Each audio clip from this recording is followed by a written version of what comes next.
we start talking about discrimination, we start talking about segregation, we start talking about Jim Crow, we start talking about apartheid, we start talking about police brutality. These are all symptoms of white supremacy. The more insecure white men become, the more they feel a need to exert their superiority, their power and their force. And so the one obvious victim of white rage has always been black men. White people actually love us. They really do. They want us here. They love us not in the sense that they respect us or want to treat us fairly, but they love us the way a master loves his dog. And there's a big difference between being a slave and being enslaved. Okay? Enslaved is mental. Okay? Slave is physical. If you look at black America and you look at black men and put them in two categories, there are those who are popular and then those who are great.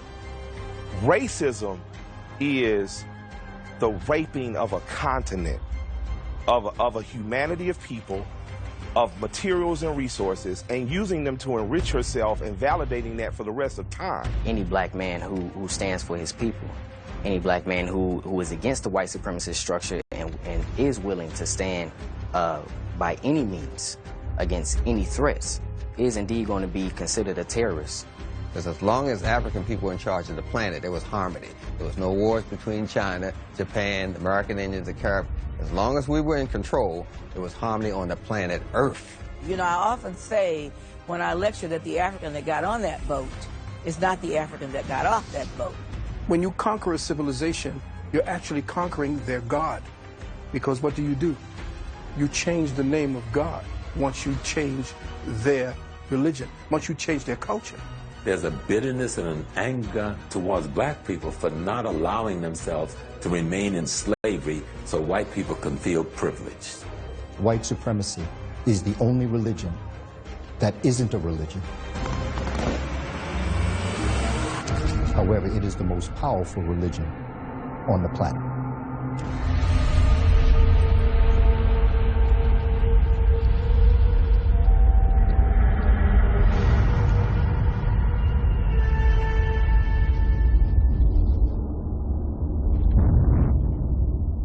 At the Getty Museum out here in Los Angeles, there is a painting, an illustration from the 1400s, Moses defeating the Moors.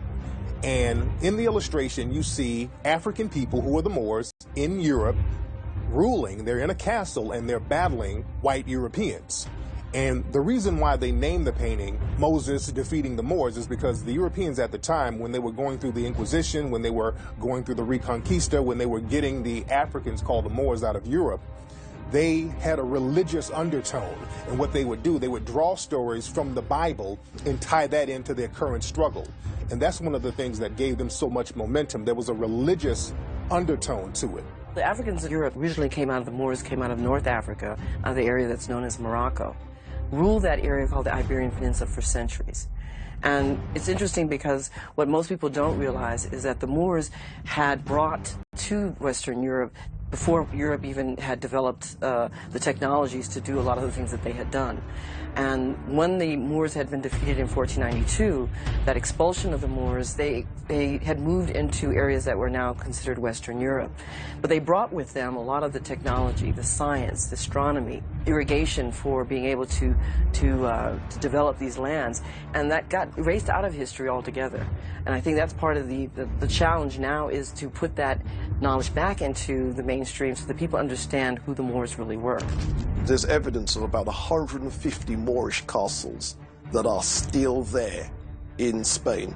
And if you go to those castles, they will have a bilingual description where they will tell you this was a Christian castle, but it was originally a Moorish one, and they'll tell you when it was Moorish and then when it became Christian. The churches in Spain were originally mosques. They will tell you the period where they were originally mosques and which period they became churches. The Moors then, when they came into Europe, they had already had elements of ancient African wisdom which allowed them to advance in ways that the Europeans had never imagined. And so in order to survive in this hostile environment, they had to go underground. The same thing happened with the Europeans, who also were close to the Moors and other Arabs who had pieces of this knowledge. They found that this information allowed them to reinterpret the history of the world, the science of the world, and that conflicted with Christians, specifically the Roman Catholic Church. So they also had to ban those people, and that led to the development of what we now call today secret societies, or more specifically, societies of secrets. And those secrets were the ancient educational knowledge that had been developed in Africa thousands of years earlier. Islam will rise up in the course of history by the 6th century, will cut off Europe from world trade by dominating North Africa and the Middle East. Europe was cut off totally from Asia, India, and Africa in terms of trade and access to wealth. So Europe would plunge into what we call the Dark Ages. But it was an economic depression that led to a complete breakdown of society. When they break out of that, they break out with a vengeance that we will never, ever again be in this situation. That breakout comes in the 1400s with the Portuguese. And they will wreak vengeance on the rest of the world to control trade routes, economic territories. Where is the wheat grown? Where is the gold? Where is the barley? We will get control of these things because we will never be caught in the Dark Ages again. In Cuba, they have a Spanish dish. It's called Moros y Cristianos, which means Moors and Christians. And this dish consists of white rice, which is the white Christians, and black beans, which represents the black Moors. So this theme of a racial battle disguised as a religious battle, that's still in popular culture today. When you conquer a civilization, you're actually conquering their God. Because what do? You change the name of God once you change their religion, once you change their culture. So the name of God is based upon how you create God. In other words, my perception of God now rules. It's initially about greed, but it's about greed coming from a culture. European culture has always been a war culture. Going back as far as you can go back to the farthest Germanic tribe, to the Vikings, the culture has been based on dominance, destruction, and death. And if you can carry that out against another people, you were the victim. They did not have a religious concept where the value of human lives was significant in the way Africa and Asia put human life first and dominance second. The oldest human beings on this planet came from Africa. And as these Africans migrated out of Africa and traveled northward, they were trapped behind a wall of ice during the Wormian Ice Age 40,000 years ago. And through the process of speciation, they lost their melanin, became so-called European or Caucasian. But the other thing that's not often talked about is in losing the melanin, they also lost this quality that we refer to as the soul, this substance that civilizes you, helps you to see your fellow human being as a fellow human being. So now with the absence of this civilizing molecule, this civilizing substance, if you will, they saw people as objects to be found, discovered, controlled, manipulated, and wiped out, if necessary, in order to ensure your survival. So that is the driving force, and that's the major difference between the two groups of people. Neely Fuller came out with a book called The Compensatory Code Concept, which he introduced the idea of white supremacy being a religion. And by saying that white supremacy is a religion, that means that it's a belief that's backed up by power, that's backed up by action, and that action and power negatively affects people who are of melanated descent. The relationship between black and white Americans, it's almost like an abusive marriage where each partner needs the other one. You know, a husband that beats his wife, sometimes he may love his wife. He don't want her to leave. He wants her to stay in the relationship and keep getting beat. You know, and she may also be codependent as well. And really love her husband, be more loyal than a woman who's being treated well down the street. Why? Because she knows, in her mind, she knows her place. And her place is not one of dominance, it's one of subjugation. The genetic signature and the mind of the genetics has the will to continue. And that it becomes strongest when puberty hits. The will to continue to procreate becomes so strong that you would kill for it. So the genetics of a man who in his mind fears the death of that thing that makes him unique, he will become as vicious as necessary to save and preserve that. Well, Cheikh Anta Diop teaches us about the Sun people and the Ice people. So what gave them the momentum is psychological disposition that came out of that Ice Age. So for Sun people, African people, what was their psychological disposition? Living in the warmth, very little clothing, could just go outside and pick a fruit, as Dr. Ben would say, because there was this abundance. Whereas for Ice people living in the caves and hills through the Ice Age, developing that disposition, the first thing they had to go out and do is kill. Imagine if a group of battle-hardened soldiers from Vietnam who've been in Nam for 10 years, walked into a church where everybody's loving and hugging and being peaceful. Who's going to win that battle? Who's going to eventually dominate that church? The soldiers are, because they're going to come with weapons. They're ready to fight. They've gone through hell. They've got battle tactics in hand. The people in the church may not even know they're in a war. That's what I see when I look at Europeans versus the rest of the world. Europeans have treated the world horrifically. We know that. What they've done in Africa, in South America, North America, etc. But if you keep going further back, you look at how they treated each other, it's astonishing. I mean, they basically had about 1,000 years of complete ignorance, savagery, self-destruction, community destruction. We also got to be very clear about the terms we use, because when I use the term white supremacy or white supremacist, that's not to say that all white people are racist or all white people are white supremacists. That's incorrect. But the people who do choose to practice white supremacy are more powerful than the ones who are not. And a white supremacist is someone who believes through speech, thought, or action that they should be in a superior position over people who are non-white. When you're constantly at war, your battle tactics are going to be stronger. You're going to have more weapons and more advanced weapons. So they then take this this ideology, as well as this weaponry, as well as this skill set into the world, and they go to places where resources are plentiful, so you're not fighting for territory necessarily in Africa or in North America. Native Americans really were not big on the idea of even trying to own land. Like, no, the land is here. The land's for everybody. The buffalo, there's plenty of buffalo. Just kill what you need, right? So you've got people kind of with this mindset that's not prepared for this sort of, savage, battle-hardened mentality. So it's really easy prey for the Europeans. Well, as it relates to domination on a physical level, as it relates to torture, murder, mayhem, as it pertains to a society that has no order and arrangement, then they would have some form. If you look at the word dominance, they would have the word dominance. The question is, as it relates to honor, integrity, and dignity, is that the type of dominance that you want? If you want to create the type of society that inbred is about to implode on itself because of the nature of the conditions you've put on people, then you would have to use the word dominant, and I would use the word dominant.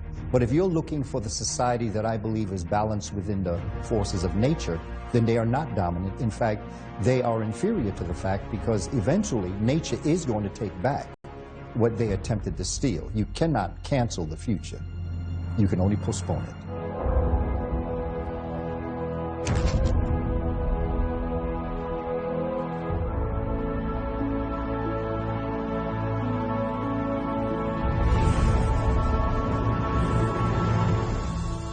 One thing that the white supremacists learn how to do is pretend to practice certain religions that other melanated people practiced all around the world, but their real religion is white supremacy when you peel the layers back.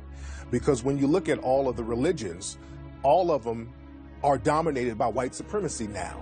So what's the real religion? The real religion is white supremacy.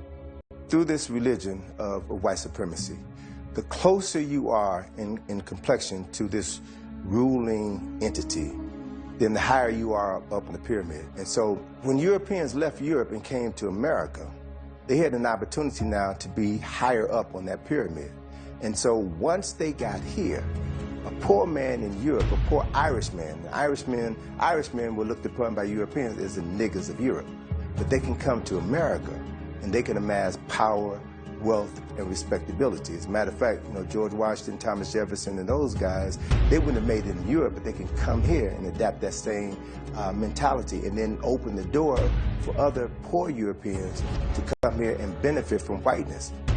So the Rahowa is a term that means racial holy war. It was popularized by a white extremist named Ben Klassen. Now also Ben Klassen, he wrote a book called The White Man's Bible, where he goes into great detail about how to eliminate the so-called mud people, meaning black people. So these white supremacists, they have all types of doctrines and code words and books and paraphernalia and information out here on how to subjugate black people and non-white people around the planet. Christianity that is being reintroduced to Africa is worthless to Africa. The Islam that is being introduced to Africa and used still as a form of slavery in Eastern Africa is worthless to Africa. Africa created all of the world's religions, from agnostic to Zoroastrianism, came out of the mind of Africa. So the idea of the missionary, and this is the piece that we always have to look at, because when they first came to Africa, those of Eurasian descent, they did not come physically. They came spiritually. And when they came spiritually and they got the indigenous peoples to embrace their faith system, then came the teachers that then indoctrinated them from an educational perspective. And after they had your mind and after they had your spirit, the physicalness was only a mop-up operation. Throughout history, people who have been captured have always been allowed to convert to the religion of their captors.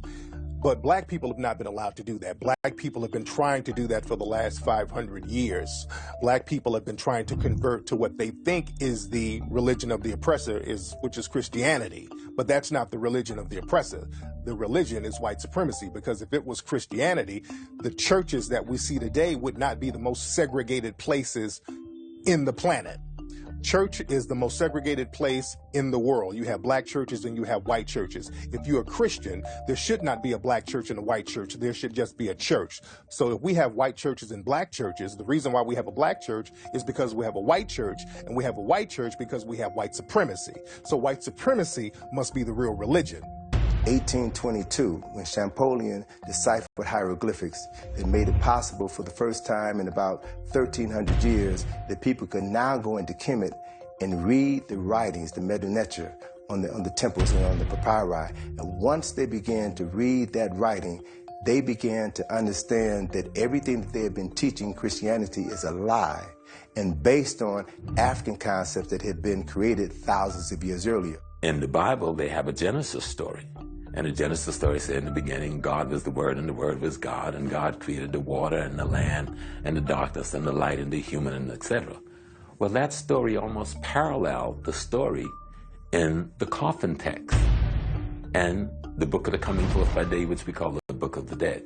They also have a Genesis story, almost word for word, like the Christian Genesis story. So actually, when you look at Christianity, it is a warmed-over version of Kemetic theocracy. One example is a book called the Book of Amenemope, which is an instruction text written by the ancient Egyptians.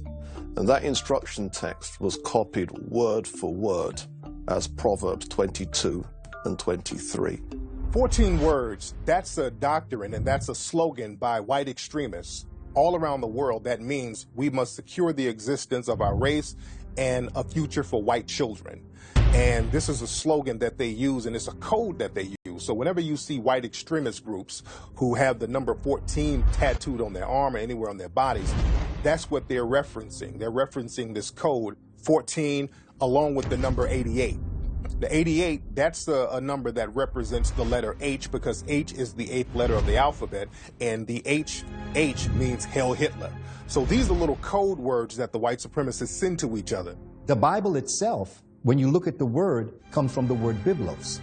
And Byblos was the capital of what we call Phoenicia, which today is Lebanon.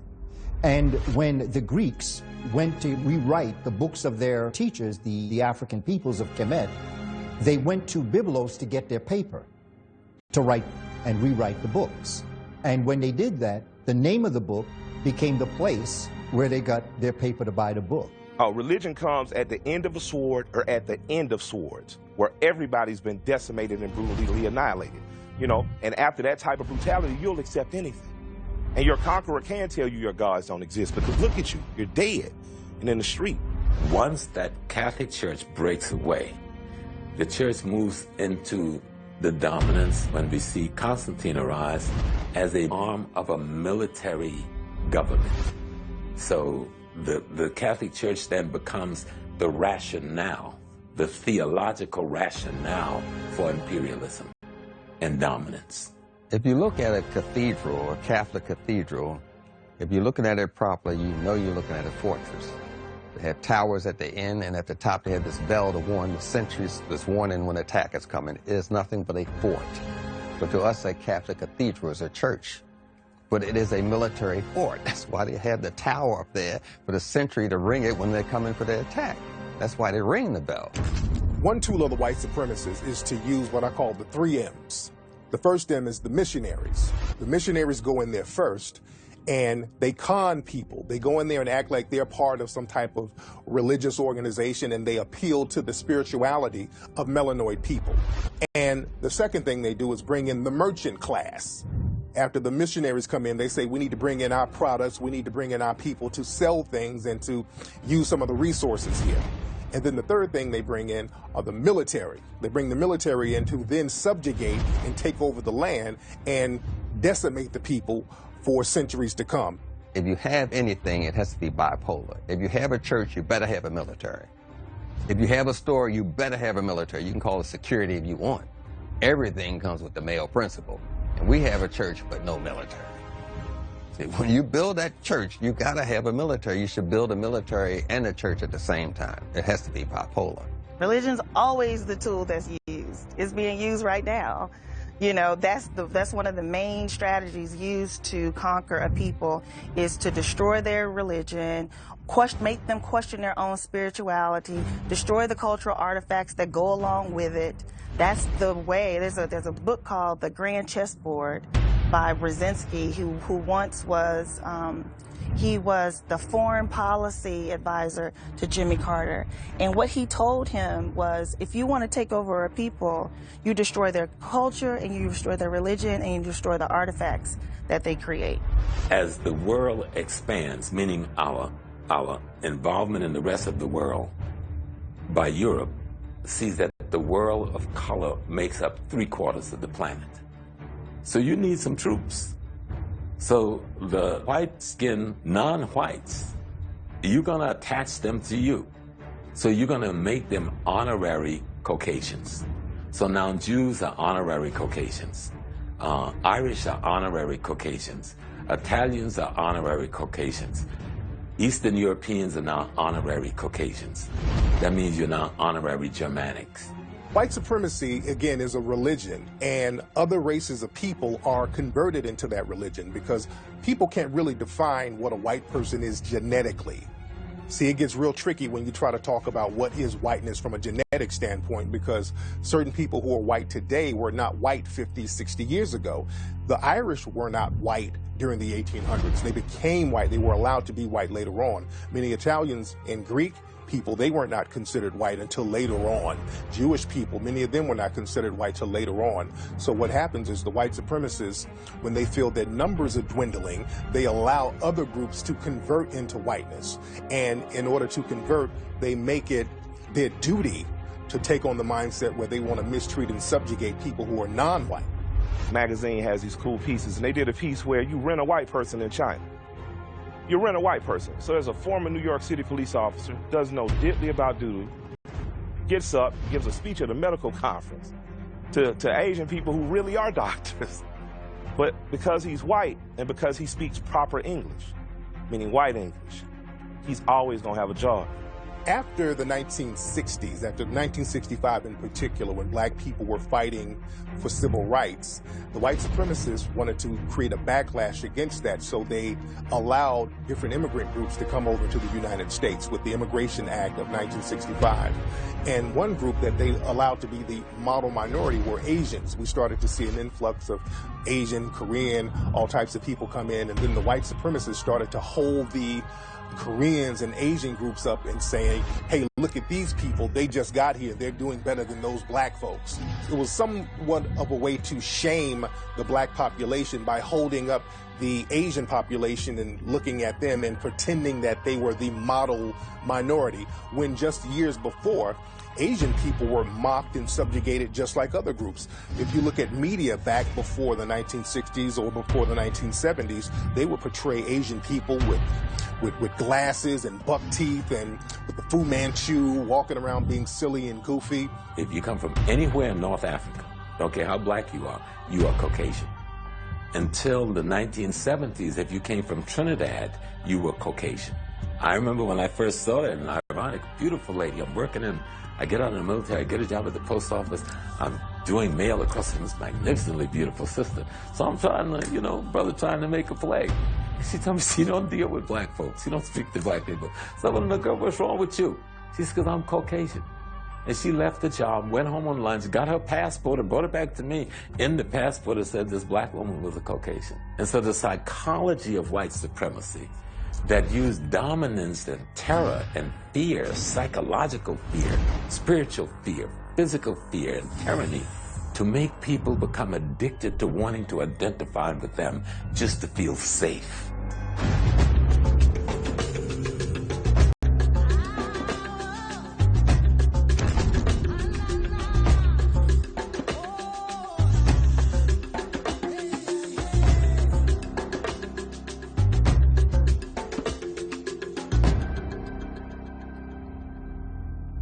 One way the white supremacists have been able to dominate and subjugate melanated people around the planet is by controlling the education, by controlling the knowledge, and controlling the knowledge of history. Because if you don't know yourself, you don't know how to empower yourself. If you don't know your history, you won't know your future. And the white supremacists have been very meticulous in erasing the history of African people and inserting themselves into that history.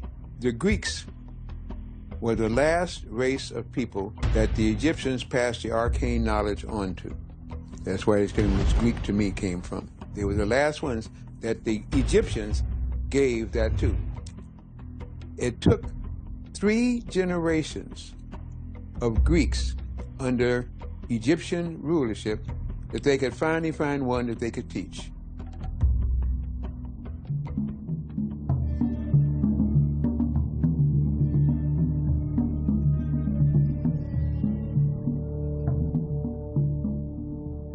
Now, the Egyptians call their land Kemet, and they use a piece of charcoal, a burnt piece of wood as charcoal, to symbolize what they mean, the blackest black. And all of their carvings of themselves, they paint their skins dark brown or black.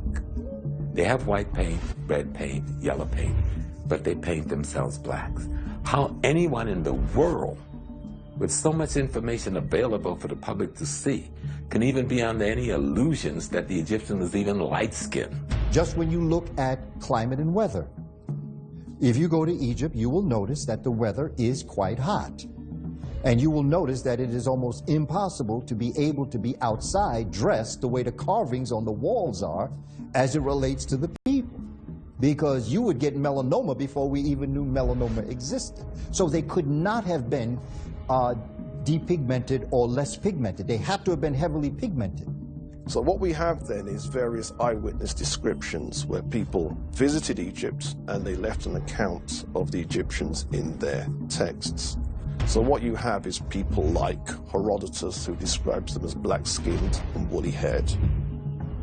Galen, who describes them as having short, black, dry, and brittle hair. Not to mention, as Dr. Clark has taught us, where in the world did they do what they did in Africa? He used to say, are you telling me that Eurasians came out of Europe and built Africa up, but never went back to Europe to develop their civilizations the way they did in Africa? Or does it make sense that it was built up in Africa and it was sporadically brought across the globe to China and to Iraq and to Iran and into Europe, where you have the Stonehenge? Would that make better sense?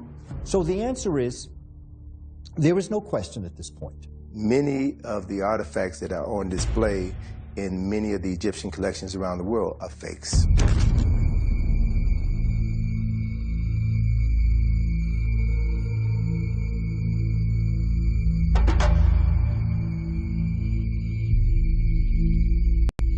Nefertiti statue is of doubtful authenticity. That's a posh way of saying it's almost certainly a fake.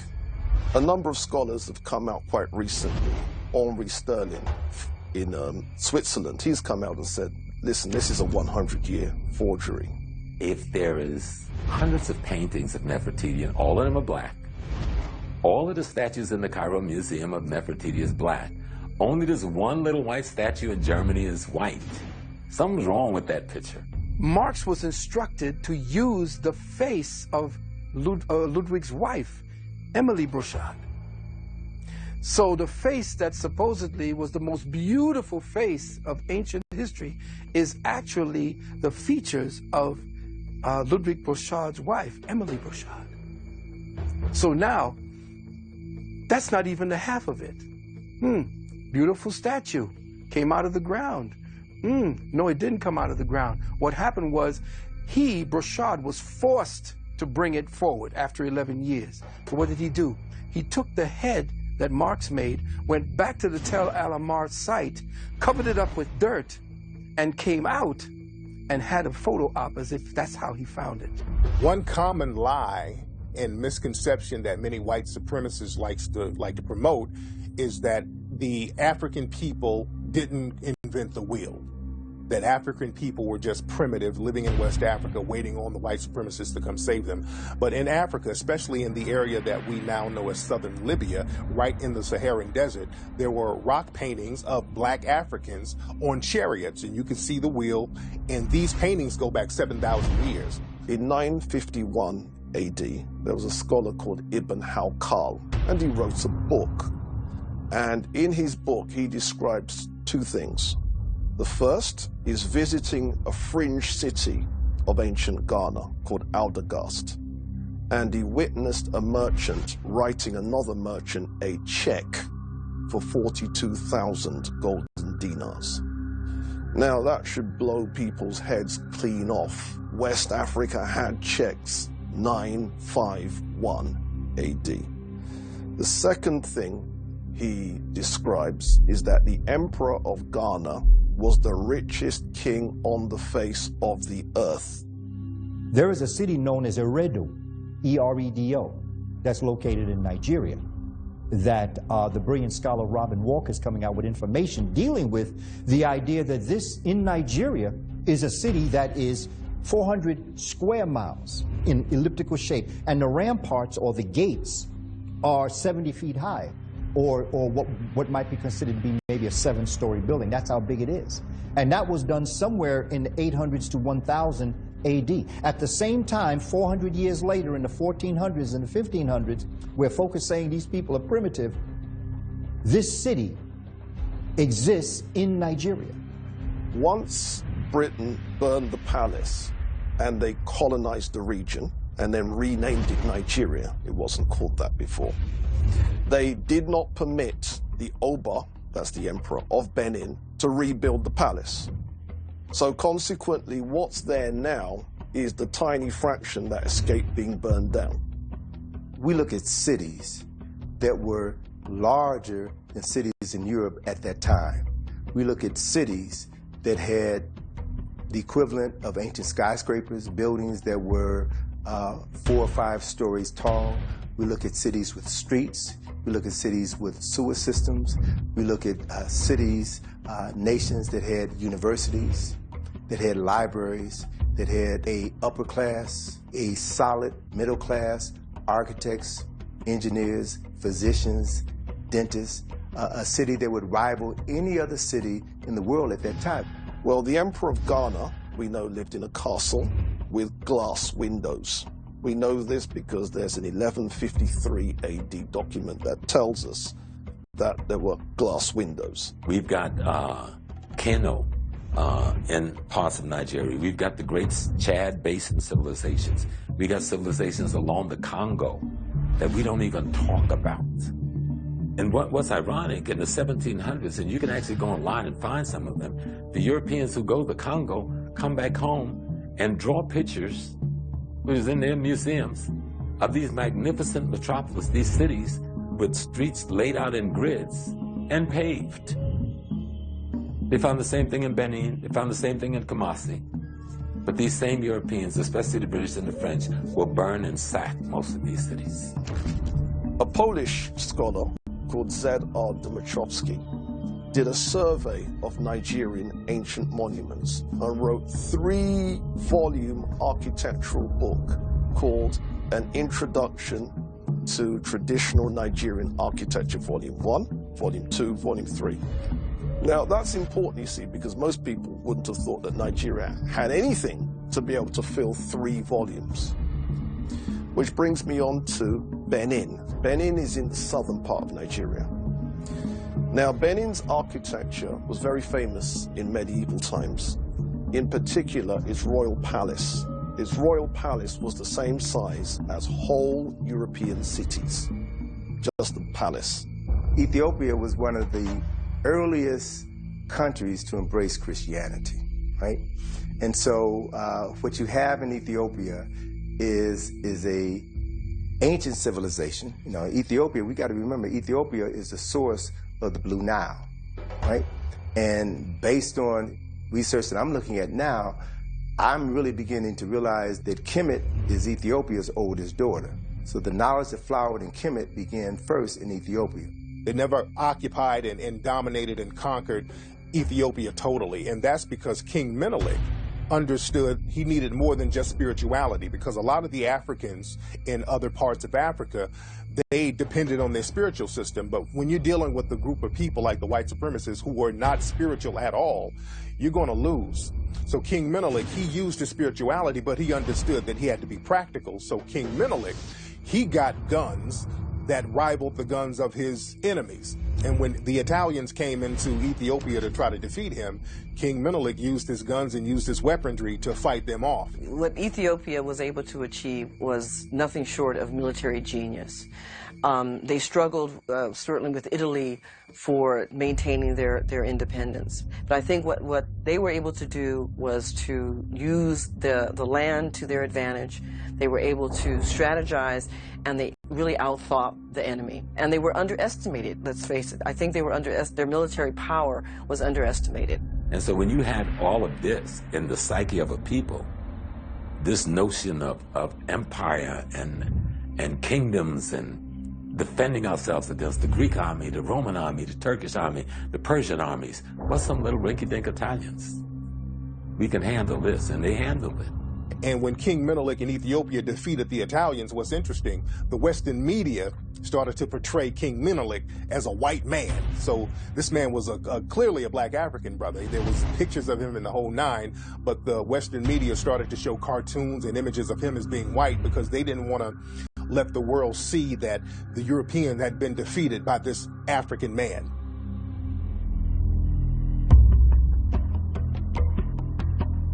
Traditional African religions, particularly the one from ancient Egypt and Sudan, venerated this idea called Ma'at. And Ma'at, roughly speaking, you could translate it as truth, as justice, as righteousness, as reciprocity. The problem is when you're being attacked by people who don't believe any of that, and you are trying to do the Ma'atic thing, they will beat you, unfortunately. And this is one of those harsh lessons that the black community is still to learn. The assumption that another group's view of humanity is the same as ours. The assumption that another group's understanding of divinity is the same as ours. The African moved from the premise that everybody was a brother, and thus should be treated and accorded that kind of brothership and brotherhood. The European moved from a position that what is mine, and what is yours is mine if I can take it. You had a war culture coming in contact with an agrarian culture. The war culture is always going to win because the war culture doesn't put any value on human life. And that means it has no barometer to how much death and destruction it will carry out. people talk about the greatness of Africa, and we see some of the great empires that we had over in Africa. And naturally, a lot of people will say, okay, if we had all these great empires, where did Africa go wrong? There's several situations that happened. One thing that happened with Africa, you had Mansa Musa. Now, Mansa Musa, according to most historians, West African black man who was a king in the area that we know as Mali and Timbuktu, the wealthiest man to ever live. And Mansa Musa's situation was a gift and a curse, because Mansa Musa, he went around the world basically just giving out gold. This man had so much money, he could give money away. And he gave so much money out, it decimated certain economies in other nations. So it showed the humanity of the African people and the generosity of the African people, but you showed people that you had all of this wealth, so now people are plotting on you. So when people saw Mansa Musa giving out all that money, he became lunch to everybody else. So Africa started to get raided and flooded with all types of people trying to take advantage of the wealth and the resources that were in Africa. The tide rises and falls. I mean, what are we talking about? We're not supposed to be a victim of time. When you're going into Africa when it was falling, when it was old and worn out, trying to nurture and educate the East Indians, the Chinese, and the Europeans. We were trying to help all of these people to raise them up to a higher level, and they wore us out. Even today, you'll get worn out if you talk to a certified Negro under warranty. They will wear you out. We didn't take military matters seriously. We didn't take warfare seriously. And I'm aware that the propaganda where the West presents, such as the Zulus, as a highly militaristic nation. Unfortunately, we needed a lot more Zulus and a lot more people on that militaristic thing, because historically that's where we were weak. I don't know why Nubia fell, besides all nations fall. Rome fell, Greece fell, the current empires you're in are going to fall, and new superpowers are going to come. So yeah, we failed. Kings died. Other people mishandled money. The same thing that happened with your grandmama inheritance after she died. The same thing. Some of your cousins went and wilded out with it. The other of your cousins took it and created their own little things. Same thing happened, but the question is, how do we create in Israel? How do we create in India? How do we create a Germany? How do we create something for us? Because we need something. You know, Dr. John Henry Clark was like, we're yelling that we want a nation, and it's nation time, and we don't even know how to build a train. The Japanese bought one train, reverse engineered that train, now they're selling trains.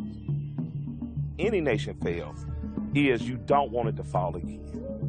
So ultimately, if I wanted to find out why any black nation failed, I would go to the most recent one, because the most recent one works by our recent standards of governing and governance, and that would be Haiti. Why did Haiti fail? Haiti was sabotaged by France. Haiti was looted, and she was sanctioned globally.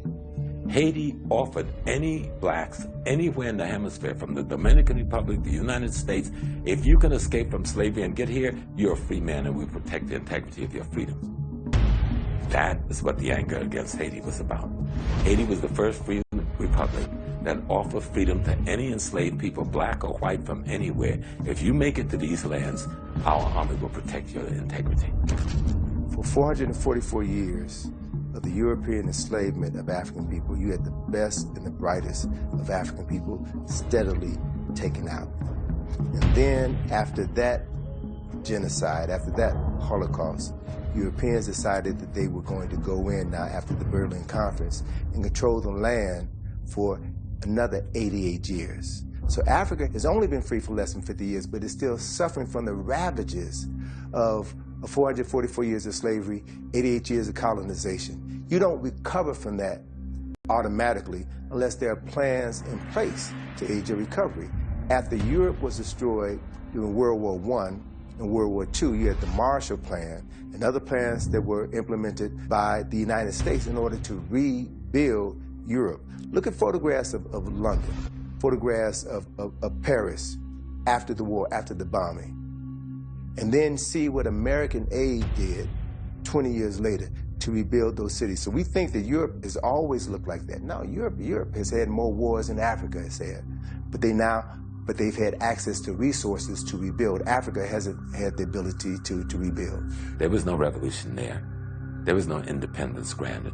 All they were done was to make a few Negroes wealthy, and then y'all managed the apartheid poverty for us. But we'll keep all of our banks, we'll keep all of our mines, we'll keep all of our industry. We're not sharing nothing with you. We'll keep the best 80% of the farmland, and you can't even come into our little towns. There are towns in South Africa we don't know the names of. That's the most prosperous, most beautiful places in the world. White folks are retiring from Europe every day, especially the aristocrats going there to live. And they make us think South Africa is Johannesburg. Colonial powers of Europe left African nations. They took everything, even the light bulbs. They ripped up the train tracks. They said, if we're leaving, we're going to make sure that you won't be able to sustain yourself. And they destroyed everything. It's no different than what happened in America after emancipation. When they left, they destroyed all. Guinea is one of the classic cases. They even took the toilet paper. They took everything out of Guinea. And then, from the international marketplace, fought to keep Guinea from ever developing international trade with Europe. Guinea has the largest supply of iron ore in the world. Who do you think control and own it? Some Israeli mega capitalists.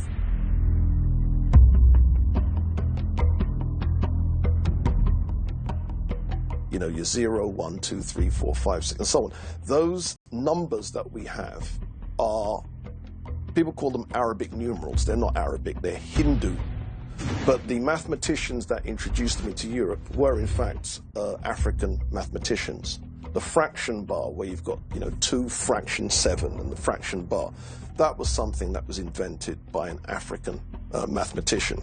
Some of the most advanced math textbooks during the period were again written by Moorish mathematicians. Where it comes to the areas of astronomy, where it comes to areas such as navigation, map making, and so on. So there was a Moorish geographer called El-Idrisi, and he was the one that said in his book that the world is as round as a sphere, and the waters are held to it by what he calls natural equilibrium. You can work out what he really means, gravity. And he says that the world is divided into 360 degrees. Now, this was 1153. And then that gives you some idea of what kind of intellects we're talking about. Guinea was the French word, the European word for West Africa. So, and all of Africa at some point was called Guinea. And so when they get in the Pacific, they see all these black folks, so they say, okay, this is the New Guinea. That's why it's called New Guinea. You got New Caledonia, you got Vanuatu, you had Australia. These are all African populations. Easter Island is off of the coast of South America, going into the Pacifics. And all of the statues there are statues of African images. The statues in Easter Island, they look identical to ancient face masks that's from West Africa. Also in Easter Island, there's an ancient script called Rongo Rongo, and this writing looks identical to African hieroglyphics. Also, there's an East African tribe called the Rongo tribe. Also, there's another very remote Pacific island called Nukuhiva. Now, this place is in the middle of nowhere, but there are statues on this island that look identical to ancient statues that are in Nigeria. So we definitely have evidence of an African presence in some of the most remote places around the globe.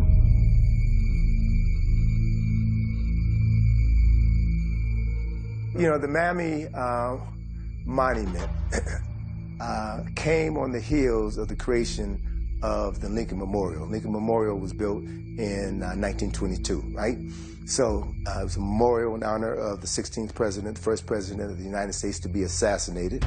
Abraham Lincoln, the man who brought on the Civil War, the man who was responsible for ending slavery, and he was assassinated for that. So a decision was made to build this memorial to honor Abraham Lincoln. And as a result, the backlash from Southern politicians was to now find a way to undo all of the celebration regarding making Abraham Lincoln a hero. And that idea was to create a Mami Monument to honor those blacks who submitted to slavery in order to present a counterpoint to Abraham Lincoln. what stopped that whole Mammy movement, because they weren't just talking about putting the statue up in Washington. They were trying to put the statues up all across the South in every major capital in the South. They wanted one of these types of statue. And with this rationale, but it was the black newspaper and the black community that rose up, and the NAACP that then got with the liberals in government to crush that movement, because they were serious about doing this.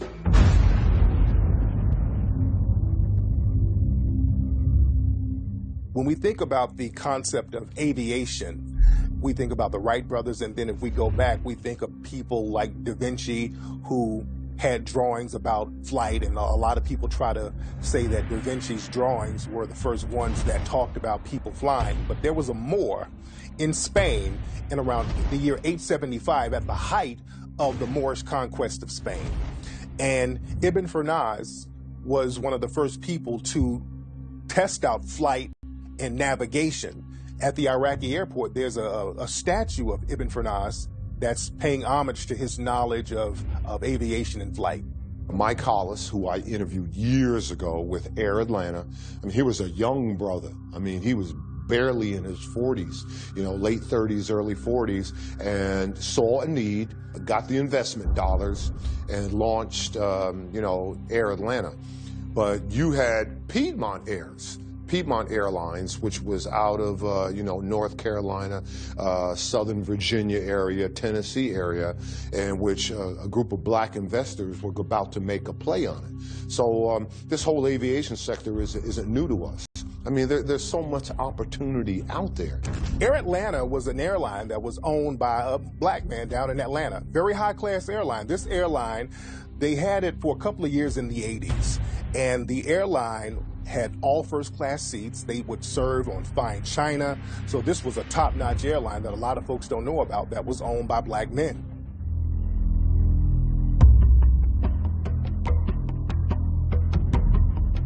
Rene Lacoste is the designer of the Lacoste shirts that we see now today. That's still a very high-end clothing line that we see in high-end stores all around the world. Now, a lot of people don't know that Rene Lacoste was a black man who lived in France, and he was a tennis player. They called him the alligator because he would just decimate his opponents. And his father was white, but his mother was black Jamaican sister. And they kept that quiet. They still kind of keep that quiet to this day. You don't hear too much about his mother. But Lacoste is a black man, and a lot of folks don't know when you wear the Lacoste clothes, you're wearing the clothes of a brother who designed that. One thing, the white supremacists, they try to make it seem like racism is just a Southern thing. They're very good at telling that lie. But when you look around the country, certain places were not just segregated, black people were just not allowed. For example, out in the West, Oregon, black people were not even allowed to live in Oregon until the 1920s. Black people couldn't come there at all. There wasn't no segregation. You just weren't supposed to be there. People in England did not start shampooing until the late 1700s. And the reason they started to shampoo is a brother named Sheikh Deen Muhammad, who's a melanoid brother out of India who went into Europe. He introduced shampoo to Europe. I go to Europe a lot, and I perform there. And one of the most interesting things to me is when I go there, the same way when you're here and you walk around in American airports, you see travel agencies telling you should go to Mexico, you should go to South America, you should go to the Caribbean. They advertise everywhere they conquered in the Western Hemisphere. When you go to Europe, they tell you should go to Africa. And they show you these islands, and I'm sitting there as a black man like, damn. Like, they never tell us to go to Africa, but they conquered it, and they conquered it so solely that it's a resort to them. Statement that Count Volney made in his book, Ruins of Empire, is very interesting, where, in paraphrasing it, he's saying, the very people we are now enslaving in the Caribbean and in Africa are the very creators of this society and this great civilization that we are emulating and attempting to bring back into Europe. Because when you look at the Eiffel Tower is an obelisk or a tekenu placed upon a mur or a pyramid, except it's only skeletal. When you look at the Arc de Triomphe in France, that is in every temple that you go to in Kemet. So that they were actually stealing ideas from people that they were attempting to enslave. North Sentinel Island, that's an island that's right in the Bay of Bengal. That's right between India and Asia, right off the coast of Thailand. And this island, the people have been there for over 60,000 years. Now, these are jet black people. These are deep deep melanated people. And these black people, they've been on this island for years, and they are the only people on the planet that have never been subjugated by the white supremacists. And the reason why they've never been subjugated by the white supremacists is because they got one code. The minute you step on North Sentinel Island, they will kill you on sight. They will slit your throat, no questions asked. Well, they're primitive, they're backwards people, they're Stone Age people, but one thing they can say is that they are not dominated by the white supremacists. So to me, that makes them some of the smartest black people on the planet.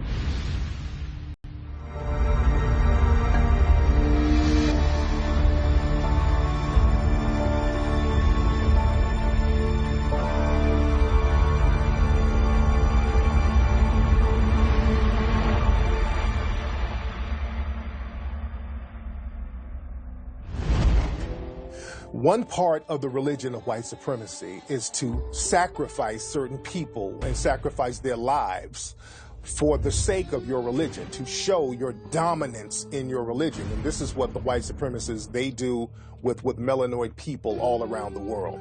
We are this beast that they are afraid of, and they have to destroy in order to protect themselves, protect their women, by extension, protect their country.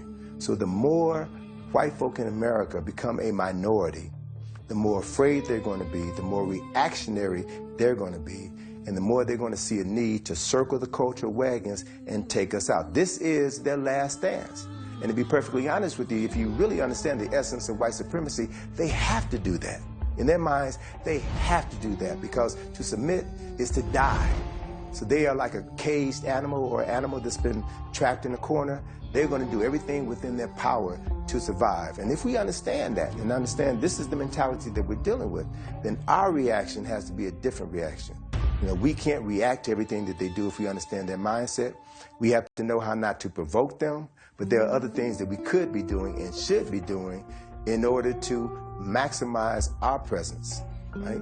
And take back our power so that we neutralize them just by our very presence. In order to maintain a system of supremacy, you have to also maintain that people stay in a position, and if they get too far ahead or make too many far advances, there's a fear that we're going to lose control. I've even had people say to me, well, if we give, in quotes, black people everything they're asking for, then we will be out of control. During the Jim Crow era, and this just goes to show how sick the white supremacists are, because black people, we don't understand that they will harm our children just like they'll harm us. And they would have something called the Battle Royale, where they would go get black children who were in an economically deprived situation that was created by the white supremacists, because remember, they create economic deprivation. So they get these people who are economically deprived, and then they offer them scraps in order to entertain themselves. So they would get these black children and take them to these boxing matches that you had a lot of white supremacists watching and paying to see, and watch these kids beat each other up. Where they blindfold young black males, and it could be any amount of them from 3, 4 to 5 to 10, and they put in a ring or a circle, and they have to fight until the last man standing. So they just beat each other nearly to death, hoping to get whatever little rewards or favor that will come at the end of the day with who was left standing. And that was called the Battle Royal. Jack Johnson came out of that process of the Battle Royal. Our great black heavyweight, first black heavyweight champion of the world, came out of that process down in Galveston, Texas, where he grew up. And that was all through the South as an entertainment mode for white folks to watch black young kids beat themselves into a frenzy while blindfolded, with the hope that they won't get hurt at the end of the day, killed at the end of the day, or might get some pittance of a reward that they could take home and help their families. When we look at circus clowns, especially the hobo clown, the sad-faced clown with the ripped-up clothes, that came from the white supremacists making fun of black people. At around 1874, there were these two white men who were minstrel show artists, McIntyre and Heath. And in 1874, you remember this is directly after the Civil War. When the Civil War was over, a lot of black people were homeless and destitute, and they would have to ride boxcars and trains all around the country looking for work, and they would wear tattered clothes, and they were just poor, begging, and just trying to do whatever they needed to do to survive. And living in a culture of white supremacy, the white supremacists looked at that and said, okay, that's something that we could make fun of. So these two white minstrel show entertainers, they started to dress up in tattered clothes and paint their faces black, and they had these big white exaggerated lips with a sad look on it, because black people were sad at that time after the Civil War because they were destitute. And they made a mockery of this and went around the world and went around the country doing these minstrel shows. And eventually that image went into the circuses, where circus clowns started to do that. And even to this day, you still have these circus clowns with the dark faces and the big white exaggerated lips and the tattered clothes and the holes in the shoes. And that hobo clown image that we see today in circuses all around the world is basically still mocking black people. There's a pride that comes when you've trained the animal, the same way you train a big elephant and you take him to the circus, and you make the elephant do little tricks, and because you control the elephant's mind since birth, you've intimidated the elephant to the point where he thinks that you're actually the superior one in this relationship, when really he could crush you with 1 foot. And that starts at a very early age. You start by shocking him every time he gets out of line. You reward him when he behaves properly. That's exactly what they do to young black men. They are training us like circus animals from a very early age, so that later on there is this pride in showing off the trained animal. Like, look at how high that nigga can jump. Look at how fast that nigga can run, right? But when the animal gets out of line, when the elephant decides he wants to kill the trainer, or he just starts to lose it for whatever reason, what do? They kill him. They take him out. There's another game that the white supremacists used to play at carnivals called the African Dodger, where they would get a black person and have him stick his head in a hole, and they would throw baseballs at him and try to see who can hit him in the head. And this was entertainment to the white supremacists. Anything that will harm black people has always been entertainment to the white supremacists. This is why lynching was entertainment to the white supremacists. Even to this day, seeing black children get murdered in the streets by the white supremacists with impunity, that's entertainment. This is why these people who do it, they get paid, they get big donation money to harm black people. Black people who are getting into, jihadism and all kinds of foolishness, where you end up fighting other people's battles, fighting other people's issues, and not actually trying to stand together as black people, is really, really embarrassing. It's almost, for black people, when we analyze our existence, we're seeing ourselves in our pain, but we don't dare mention the fact that white people are causing this pain, and we don't dare mention the idea that we're going to retaliate against those who are causing the pain. We're just going to endure the pain because that's our place. Our place is to struggle and to just survive it. We get through it with prayer, and we get our blessing in the afterlife. And every time someone commits another atrocity against our people, we have individuals, again, sponsored by white supremacy, to remind us of the importance of being passive and nonviolent. There were a lot of black people who were talking about taking up arms and defending themselves. There was something called the Battle of Hayes Pond that a lot of people don't know about, where black people fought against the Klan and they took up arms against them. So black people were not just taking all these beatings laying down. There were a lot of black people who were fighting back physically against systematic white supremacy. Just outside of Selma, Alabama, there was a group of black folk who protected the civil rights movement. There was a group of black folk who protected King as they marched from Selma to Montgomery, and these were brothers who called themselves the Black Panthers. They had guns, and they made sure that nothing happened to some of their brothers. The Deacons had formed to protect civil rights marchers. See, it wasn't just like we got some guns back here. They were actually making sure that if you're going to shoot at these marchers, somebody's going to shoot back at you. And there were other groups like RAMS, the Revolutionary Action Movement, the International Commandos, the Yahudu Fighters. There were some groups out here that was armed, ready, locked, and loaded, and did fight back. There were radio stations blown up in this country in the South that nobody hears about in magazines. There were shootouts in certain parts, and nobody heard about in newspapers. But if you can't say nonviolence worked because the threat of what the Panthers would do, Black Liberation Army to do, the threat of what them brothers in bow ties might do, they were so organized, they had their own economy. And they were nonviolent in themselves, but the threat, that changed things. I'm tired of that chump talk, that sucker talk. And you can't tell me about Selma because I know Reverend Norman. James Orange is my mentor. God bless the dead. You know, I called his wife, told her Happy Mother's Day yesterday. So you can't tell me, because I didn't see it. I didn't read it. I heard the stories from him. I know Andrew Young. You know, I can call him, get him on the phone now. That's what I'm saying. So I don't, you can tell them suckers. I know Hosea Williams. Like, I grew up in this city when Hosea Williams hit. If you hit Hosea Williams, he was going to hit you back. Jack. Robert Smalls and Buford headed a group called the Black Shirt. The Klan manifested South Carolina originally as the Red Shirts. And so they were marching on Buford, South Carolina, to deal with the black folks who had been doing so well after the Civil War. So Robert Smalls and the black coats, they didn't go after the Red Shirts. They went to the white population in Buford and said, listen here, those are y'all's brothers. Y'all stop them or we stop y'all. Nobody talks about that in the history books. Man, that's the beautiful thing about the Second Amendment, man. It applies to everybody. See, man, you got to be proud to be American, man. Let me tell you something, man. You will find no prouder American than this black man right here, man, because all those rights are due to me. Now, I might get inconvenienced. You might pull me over, stop me a little longer. You might, but bruh, that gun cleaner than your mama before she met your daddy. So at the end of this encounter, officer, you're going to give me that gun back. I'm going to put that gun back on my front seat, and I'm going to balls off on you. We go back to Nat Turner. He wasn't an anomaly, you know. He was just one of the ones that got recorded. But we've always resisted. And we weren't separated. When Turner was brought up in charge, they asked him, who is your leader? It's got to be somebody behind you. He said, yes, I do have a leader. Who's your leader? He said, Jean-Jacques Dessalines. So the judge said, well, y'all go find that Negro.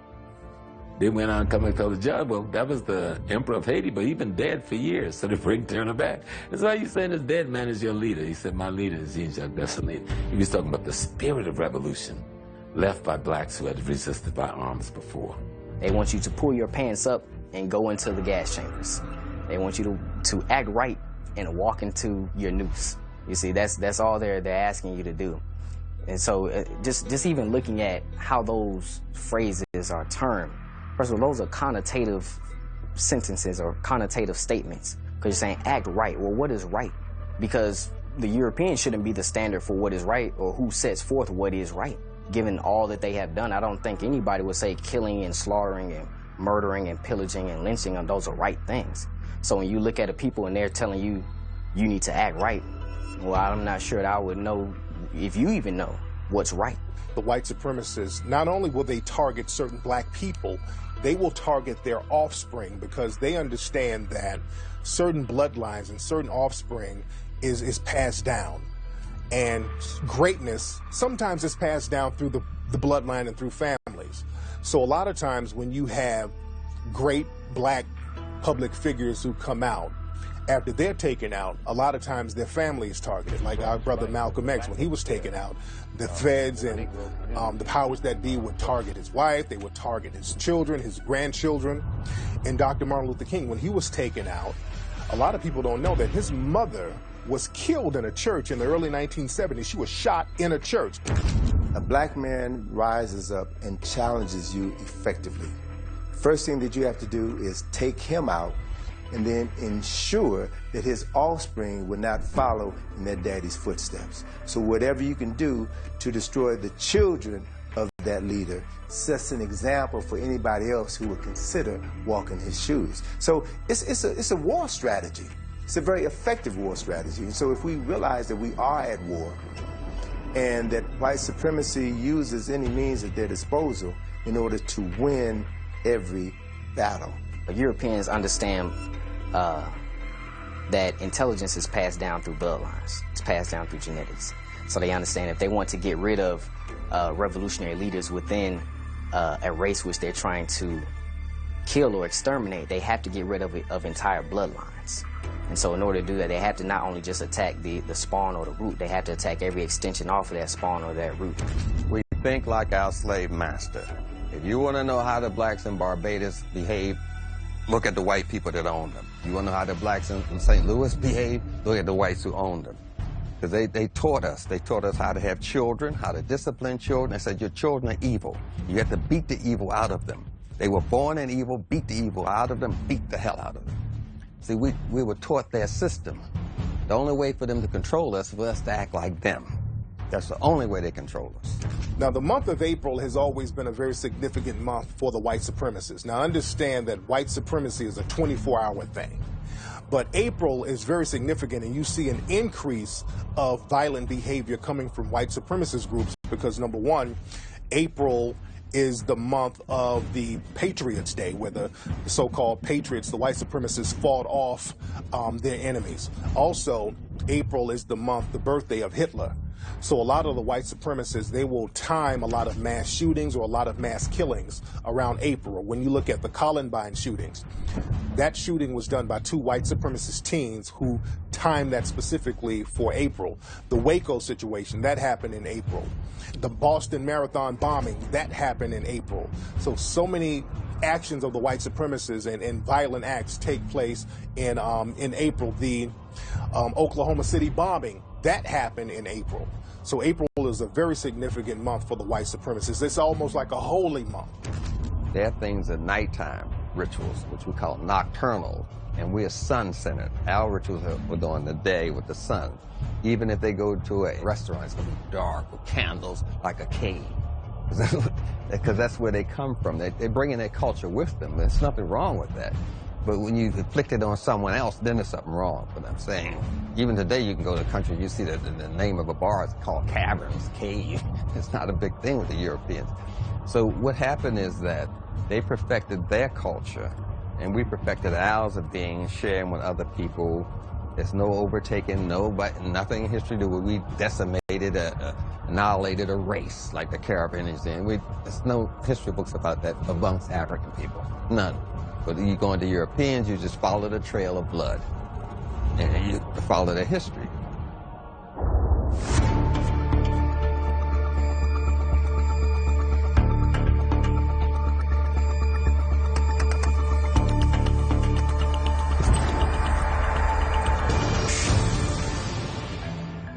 One way that the white supremacists have always been able to subjugate people is by using germ warfare. This started with the Native Americans when they would come around the natives and give them smallpox, and they saw that disease can kill off more people than the gun. So the white supremacists, they've always used disease to decimate people with AIDS, with Ebola, with all types of other diseases so they can kill off the people and take the land, because they understand if you violently try to take people off their land, sometimes you destroy the land. They understood that with Japan. By dropping atom bombs and all this stuff on people, what happens is that you'll kill the people, but then you'll destroy the land, and the land will be useless. Ebola's in Nigeria.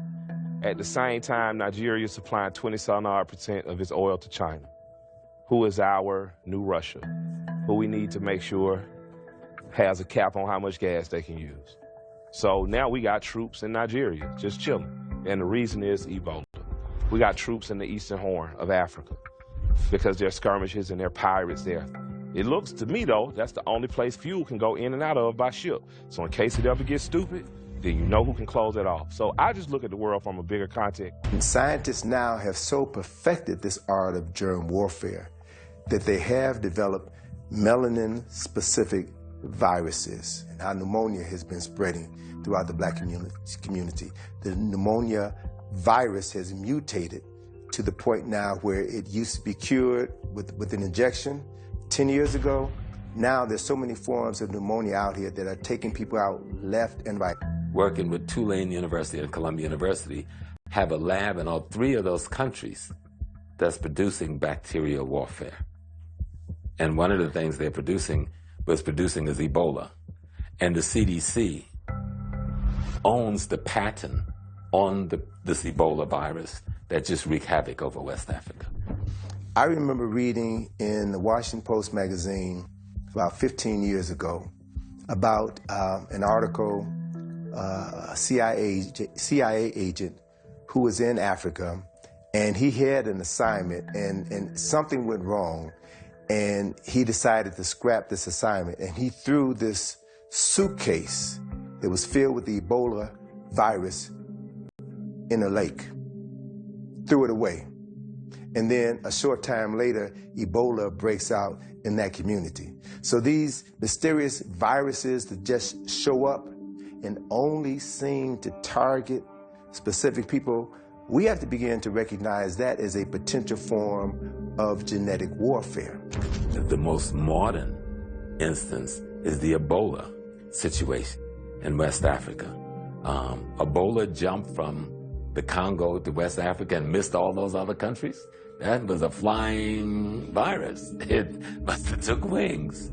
ISIS is not only a political and economic scheme, but a spiritual scheme based on a metaphysical level, because now they're taking the name of our ancient African goddess and they're framing it in terms of malevolence, as though it's bad. So, you know, when African people start to promote African culture more and the name of ISIS is being spewed into the atmosphere, you know, just through us revering that spiritual system of ancient Kemet, white people who may over here say, oh, ISIS, and thinking that we're terrorists, so they're indirectly associating those things and making them overlap, even though one is created by them and for malevolent means, and one is in reverence of our culture. Shell isn't going to stop building pipes there. British Petroleum's not going to stop laying pipes because of an Ebola outbreak. So the question becomes to me, like, is there for real? Are we knocking people off? And people, then they say you're a conspiracy theorist, but my great-grandfather's father was a part of the Tuskegee experiment.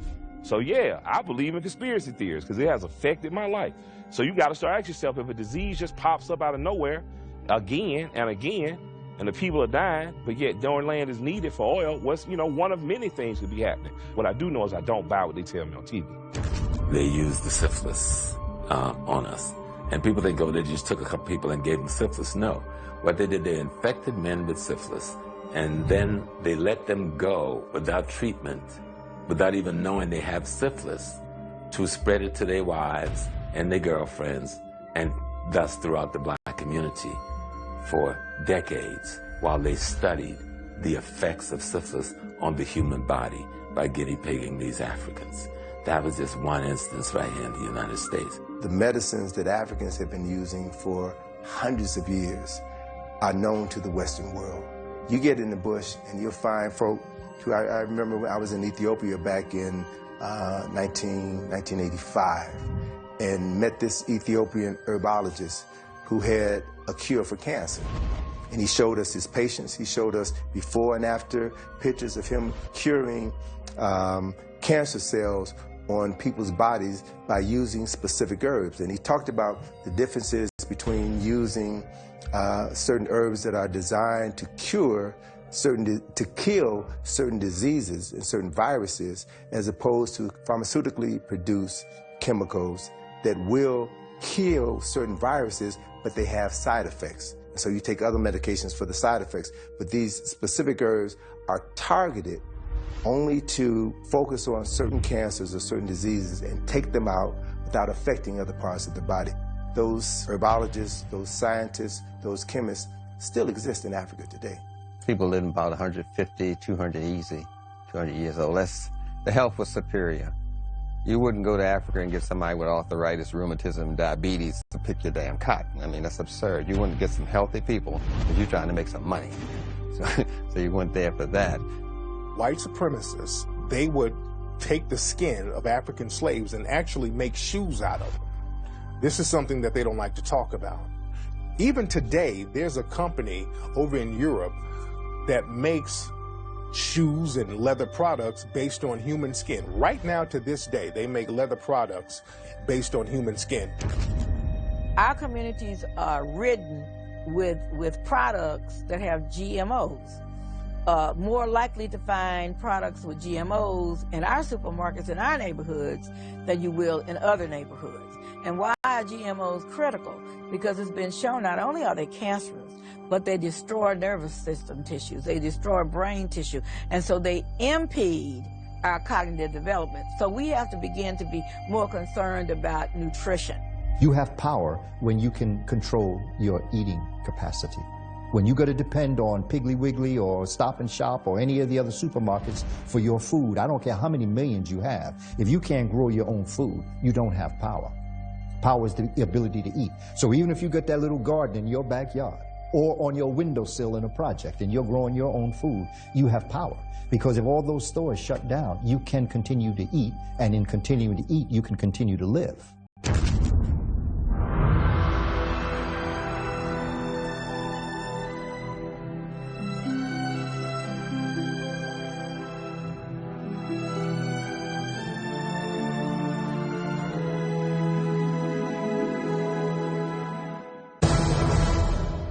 White supremacists will say and do anything in order to get one up on melanated people. They will lie, steal, kill, cheat, whatever it takes. This is why many of the white supremacists will renege on all of the treaties that they've agreed to, because African people and melanated people don't really know exactly what they're dealing with. They don't understand that there is no honor system with the white supremacists.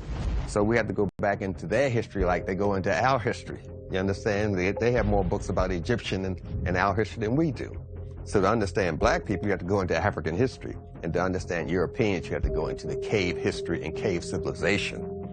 White supremacy was not used. It's just a system they used to protect themselves. To protect yourself, you have to develop deceit and deception. They love us in the sense that, not in the sense that they respect us or want to treat us fairly, but they love us the way a master loves his dog. You know, like they don't, you know, the dog can be almost like a member of the family, but they'll never let the dog sit down at the dinner table. They'll never treat the dog as if he's as important as one of the members of that family, right? But if the dog tries to run away, they'll go chase the dog down. You know, you know, you kill the dog, they're gonna be sad about it. And I think that white people, historically, have always seen us as part of their infrastructure, you know, going back to slavery. I mean, you needed your slaves because you were making money from your slaves. You need your slaves to nurse your children. In order to maintain your power, you perpetuate the weakest of a culture and make them look like the strongest and have the sheep follow. And you'll always keep them down. You take the dominant culture and you say to them, all right, these individuals are getting an education, they're developing pride, they're coming out with dignity, they're looking out for their mothers, their sisters, their wives, their girlfriends. We have to do something about that. That's too good. We don't want them to understand the value of those kinds of things, those kind of actions.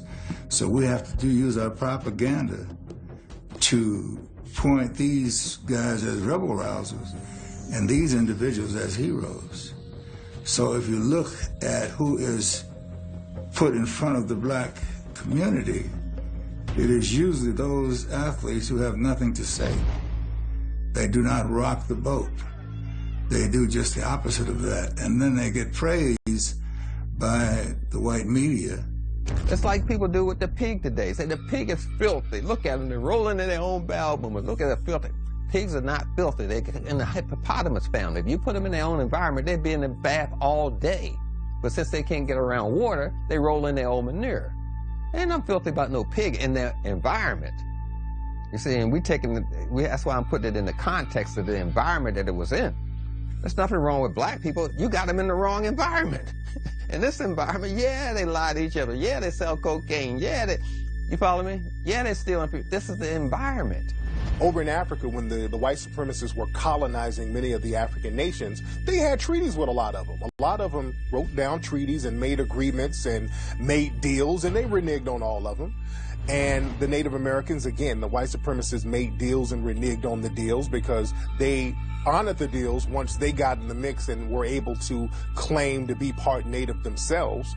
There are treaties now, especially the Treaty of 1866, that shows that black people who were freedmen at the time should get some of the same benefits and resources as the Native American tribes. But these treaties are not honored, and it's on paper. There's no reason for them to not honor the treaties. Even the Constitution is not really honored in favor of black people because we're supposed to get equal protection under the law, but we're not getting equal protection under the law. So a treaty or constitution or a document is only as valid as those who can enforce it. And nobody is enforcing these treaties and laws for melanated people. Fast forward into the 60s, you had the hippies. Who were the hippies? It was whites pretending to be Indians. Look at that culture again. Go back and you will see they were striking teepees all over the place, intermingling, even naming themselves after Native Americans. All of the maps you see is wrong. You have to look at Peter's projection. Peter's projection showed you that Africa is twice as long as what you see, and Europe is twice as small.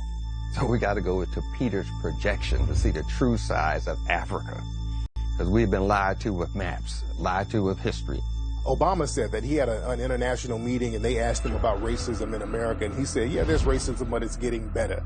There's no such thing as better racism. There's no such thing as progressive racism. That's like saying we got rape, but rape is getting better. You either have racism or you don't, and we have systematic white supremacy, and we need to replace that with a system of justice. White abolitionists, how you feel about John Brown? That's my bar. That's my bar. So if a Quaker wanted me free, okay, that was cool. I'd buy Quaker Oats, but he wasn't willing to put that pistol in his hand and his rifle on his shoulder and knock her head off of me. Now, if you're willing to do that, I'm down with you. And that's what John Brown was willing to do. So what I'm going to tell you is study the white abolitionists. Study the ones who was willing to pick up arms and kill with it. Whenever you talk about racism, a lot of the white supremacists will try to pull the Jedi mind trick and start talking about slavery, antebellum slavery. Talking about, well, slavery is years ago and there's no more slavery. White supremacy is slavery. Being subjugated is slavery. So we live in slavery now. The prison industrial complex is slavery, where they can criminalize you and make you work against your will. That's slavery. You know, my situation when I was walking on the flag, and then you fast forward about a month later and you had this Dylann Roof case coming about. Not only was he walking on the flag, but burning the flag, but then he went even farther and killed 9 people. You see, you saw right then and there the white psychology and their alignment with white people regardless of what they do. Any black man who is against the white supremacist structure and is willing to stand by any means against any threats is indeed going to be considered a terrorist towards white supremacy. So even with me doing what I'm doing in the community, I may not be out, inciting riots or waging physical war on Europeans, but the simple fact that black men want to come together and build their communities, that automatically makes you an even greater terrorist, because you're already by default a terrorist just based on your melanin and your genetic dominance. However, now you're a political and economic and physical terrorist towards this white supremacist structure.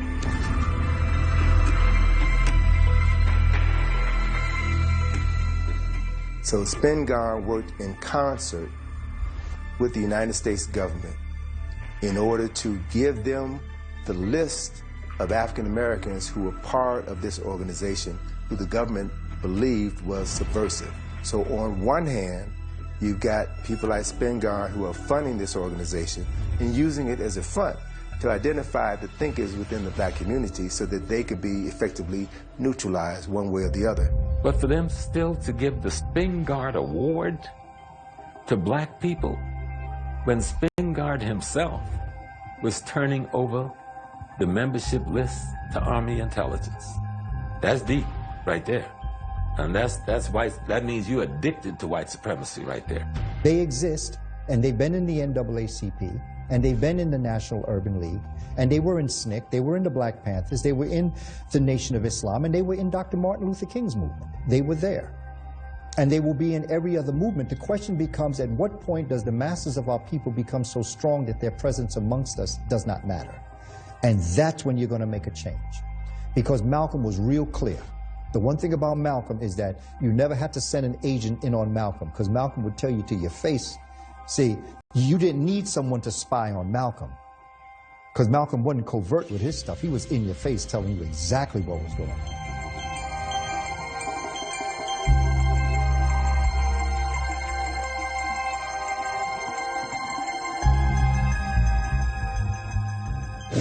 This has nothing to do with selling your soul. I mean, if you look at it that way, okay. Yeah, but depends on how you look at it. Sure. You insult my intelligence when they, not only they insult me, period, but they think I would tell them anything. But it would be good, and I think in many ways it might be of some benefit to your organization. You know, if in fact we can eliminate people. There's no government agency that can ever expect any information out of me that's in any way detrimental to any religious group or a black group, for that matter, in this country.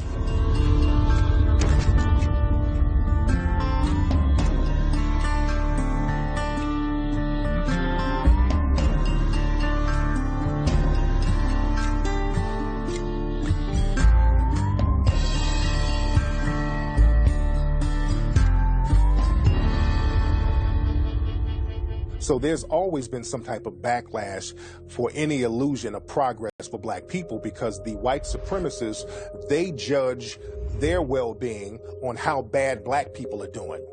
As long as black people are doing worse, the white supremacists are fine. Anytime there's any progress with black people, the white supremacists go on alert, and they will go behind the scenes and do everything they can to subjugate and thwart the progress of black people. I just learned recently of a think tank in Washington, D.C. that came to the State Department a couple of years ago and gave a report to the State Department. This is a think tank that does projections 200 years into the future. And they were able to state, based on their data, how many wealthy people you would have, how many poor people you would have, where that wealth and where that poverty would be concentrated. And as a result of those projections, they then can set up institutions to ensure that those projections come true. 92% of the global population are people of color. So that means that the global resources are being controlled by 8% of the people.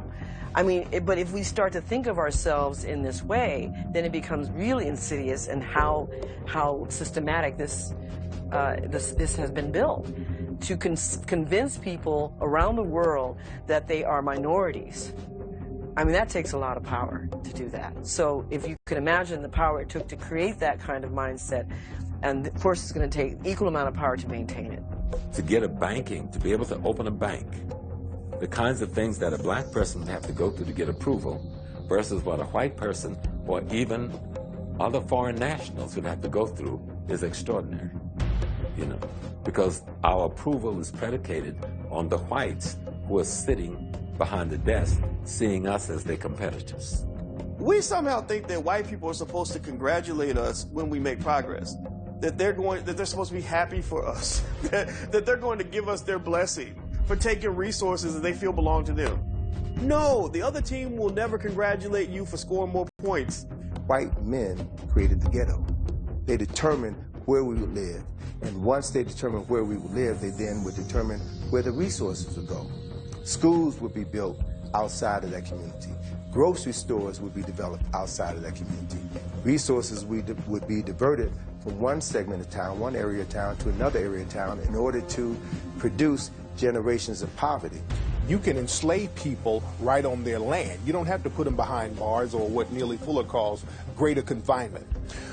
Stalin learned how to decimate the Ukrainian people by making their neighborhoods in their country a prison. What he did was control the resources that came in and out of the Ukraine. And what he did was create a forced starvation. In the 1920s and 30s, millions of Ukrainian people starved to death based on Stalin cutting off the resources and literally making their neighborhoods and their homes prisons because they couldn't get out, they couldn't bring food in, and they took their weapons. So basically people sat around and starved. And they still do this now in black so-called areas around the country. They control the resources that come in and out. They don't allow black people to get certain jobs. They don't allow black people to get certain education. And they understand that this creates a prison. White supremacy is a prison. White supremacy is slavery, and people are negatively affected from that prison slave system. Keeping a control over their inheritance. Simply just in occupying these institutions and not allowing blackness in any way possible. We got the Voting Rights Act passed. We got the Desegregation Act passed. We got the integration of the schools, which I didn't agree with, passed. And there was a backlash. That backlash was economic. Because they said, okay, we got to let you in the schools. Government fan, we're going to do that. Okay, we got to let you vote. We'll do that. But the one thing we can stop you from doing is making capital at the most basic level. So all the jobs y'all are doing, we're going to open our borders. And we're going to bring in 12 million people who we're going to call illegal immigrants. No nation in the world allows that to occur. 2 Americans go to Mexico today, like the young white man, the Marine. He stumbled across the border and they threw him in jail. Another way that the white supremacists will deprive resources is to create all-white unions. This is why all-white unions were started, to keep black workers out of the workplace. And this is why a lot of lynchings were happening, because a lot of black workers would go to these cities and they would be strike breakers. These unions would have strikes, and the company owners would bring in black workers, and the white supremacists would just lynch these people and run them out of town so they couldn't take those jobs. And there's nobody that really does anything about that. In many cases, that power was supported through violence. If you tried to challenge the labor unions, you might get a baseball bat upside your head or a bullet in your back. And to this day, when you go on many of the jobs that I see in this city, I almost never see African Americans as a part of that, and that's just incredibly problematic. There was a cigar company that had on the box, "These cigars are made by white union men." So they would brag on their products. This product was made by white men. That product was made by white men in the union. So they would brag about having all white unions. You never educate a person you're going to dominate. That's a no-no.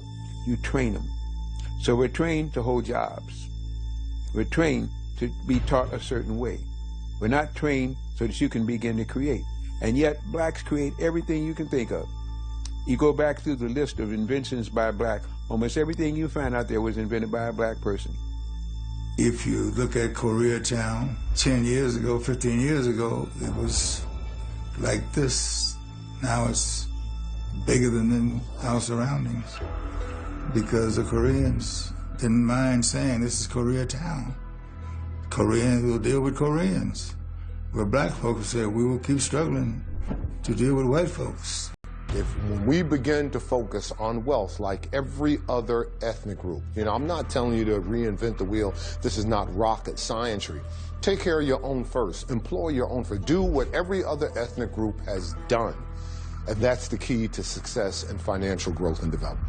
We have to regain the pride that comes with institution building, because institutions are the only way you can support the masses. You can't support the masses by integrating into a pre-existing system, especially one that's designed to oppress you, because no one's going to let you move into their house and move around all the furniture. They're just not going to do that. Where they just ran highways and freeways right through the middle of the black city. Moses wasn't the only, he did it in New York, he did it in the Bronx, he did it in Queens, but they did it in Miami. They ran the major highway right through the black community in Miami, broken it up in 4 pieces. And now they have 4 different little black sub-mayoralties running those communities. They did it in Jacksonville, Florida. They did it in South Carolina in Myrtle Beach. They ran Highway 17 straight through the black community and wiped it out. Wherever there was a prosperous black community in America, they used the concept of new freeways and stadiums to displace and misplace these people over the last 30 years.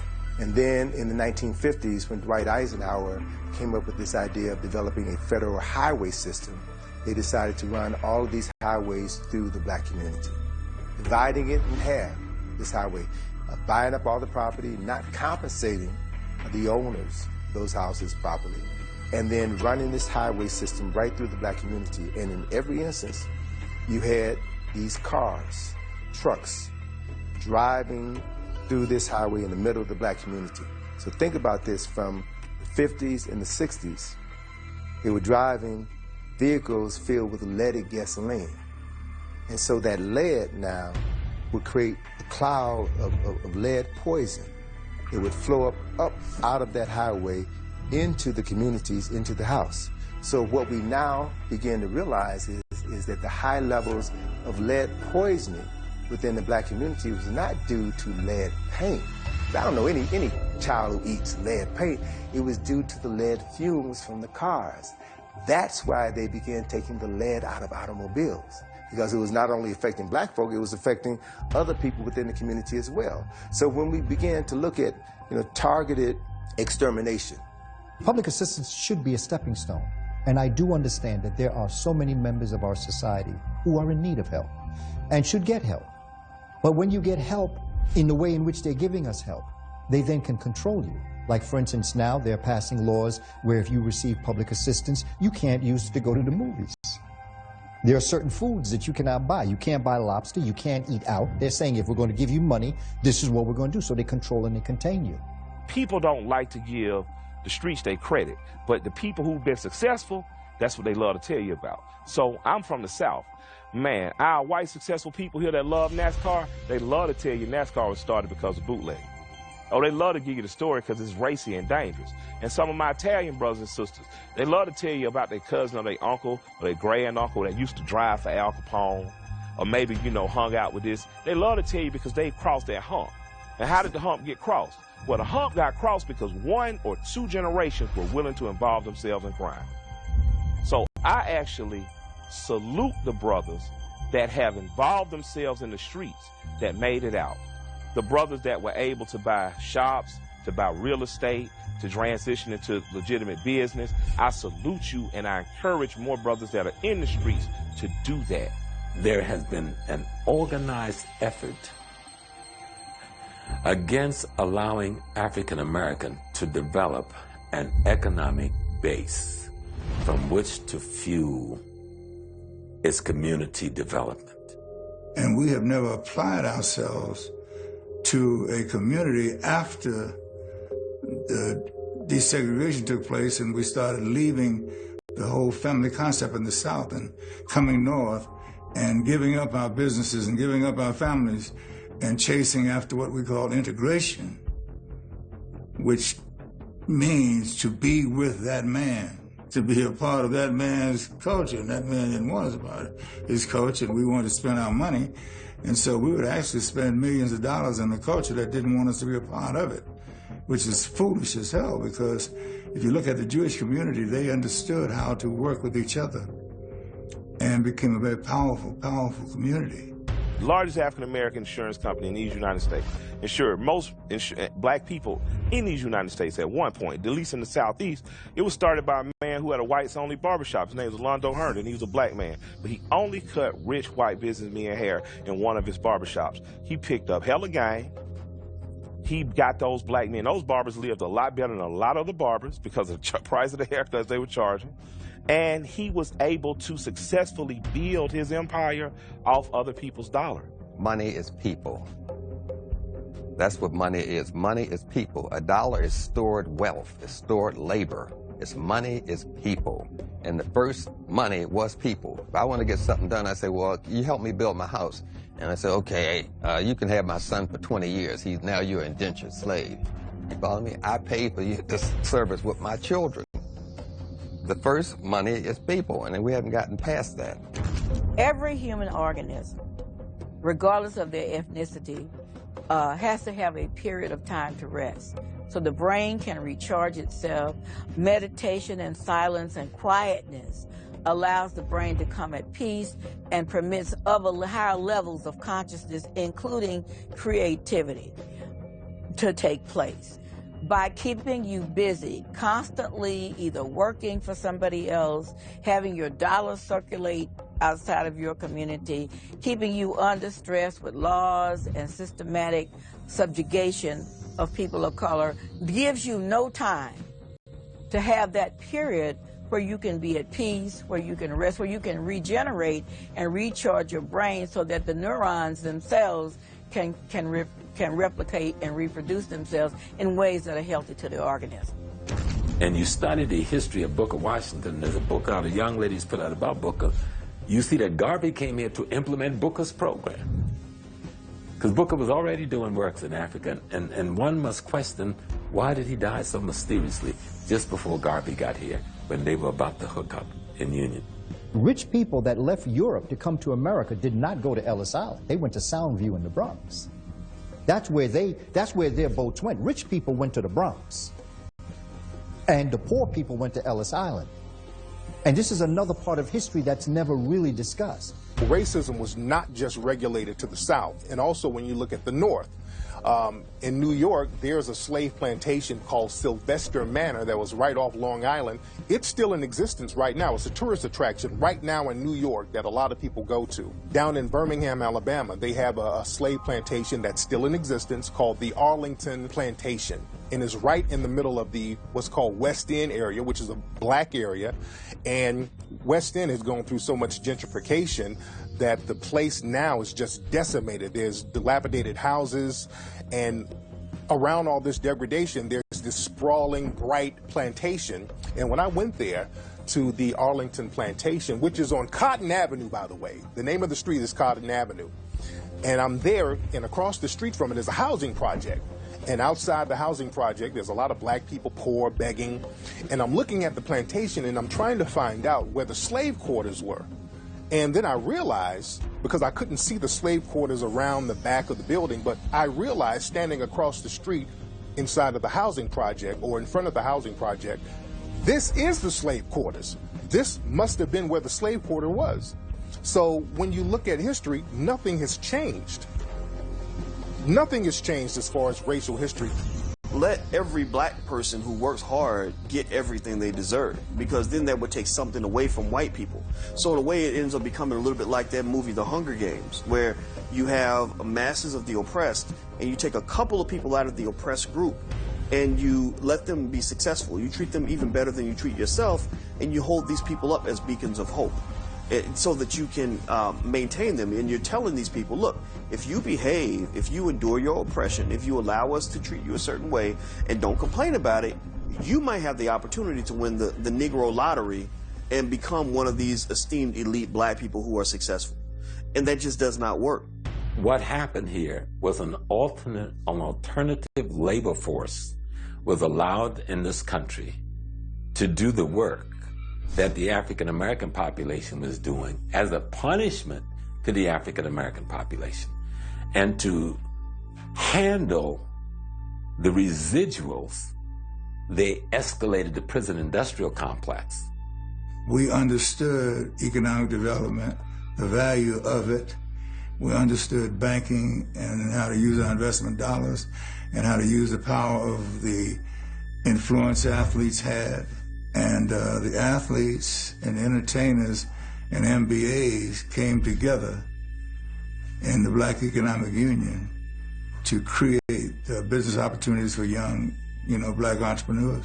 When the Russian billionaire used Jay-Z to convince the city of Brooklyn to dumb down the negotiating strategy for jobs in the community.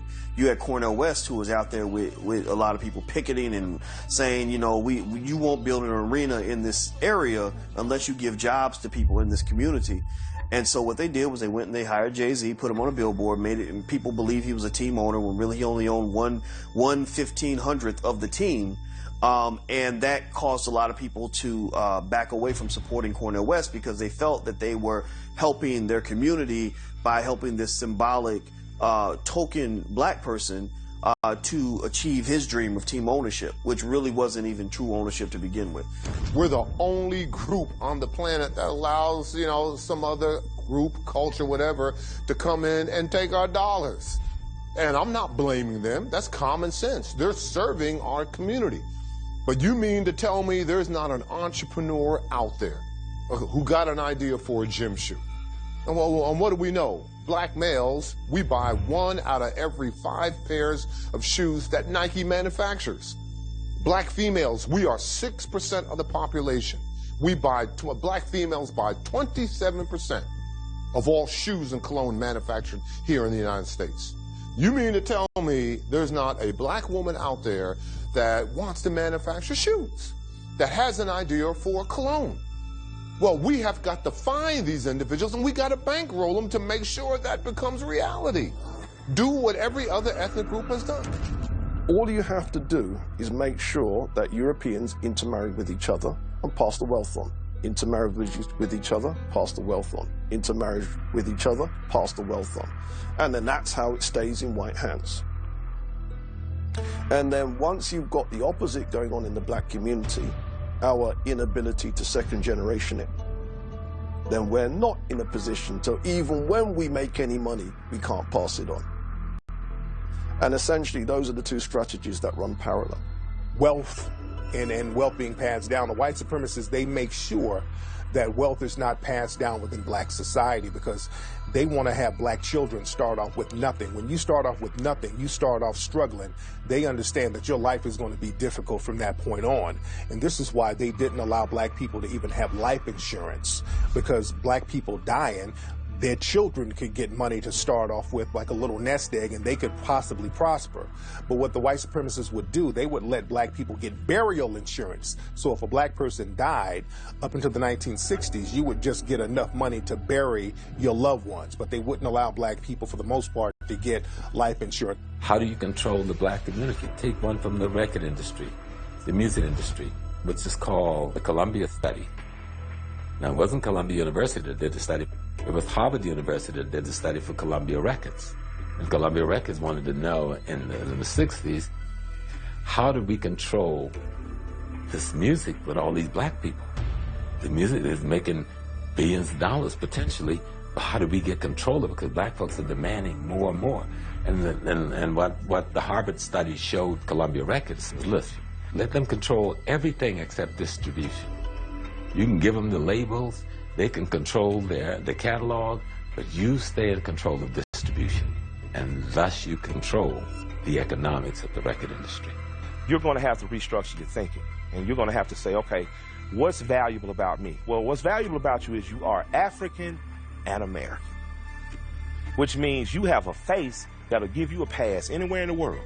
Man, you don't know the feeling as a black man until you get off a plane in Europe and people look at you like you God, for real. Like, I'm not playing. They look at you like, what you do? You're special, you're Nigerian, you're a doctor, you're an athlete, what do you do? But you walk with a different step, a different pride. So my thing is, you have that. Once you get outside of this, you see how glorious you are. And you having access to money. And your dollar means a lot more across seas. And you can take that money and you can start doing something else besides whatever we're doing here now that's not working for us here. And that's just the truth. You know, you look at Steve Jobs, you look at Bill Gates, you look at the 6 black billionaires, you look at Kathy Hughes, you look at Bob Johnson and BET, you look at Dave Stewart, Worldwide Telecom. They all use the same pattern. Number one, what is it that you love to do? What do you have a passion for? What can you throw your whole heart and soul into? Question number two, you know, what would you do for free? If no one gave you financial reward for your efforts, if no one gave you financial remuneration for your efforts, what would you do because of the sheer love, you know, of doing it? Never do it for the money. If you do it for the money, you're going to fail. I mean, the greatest competitive advantage in the world is the passionate, committed mind. The passionate, committed mind cannot be defeated.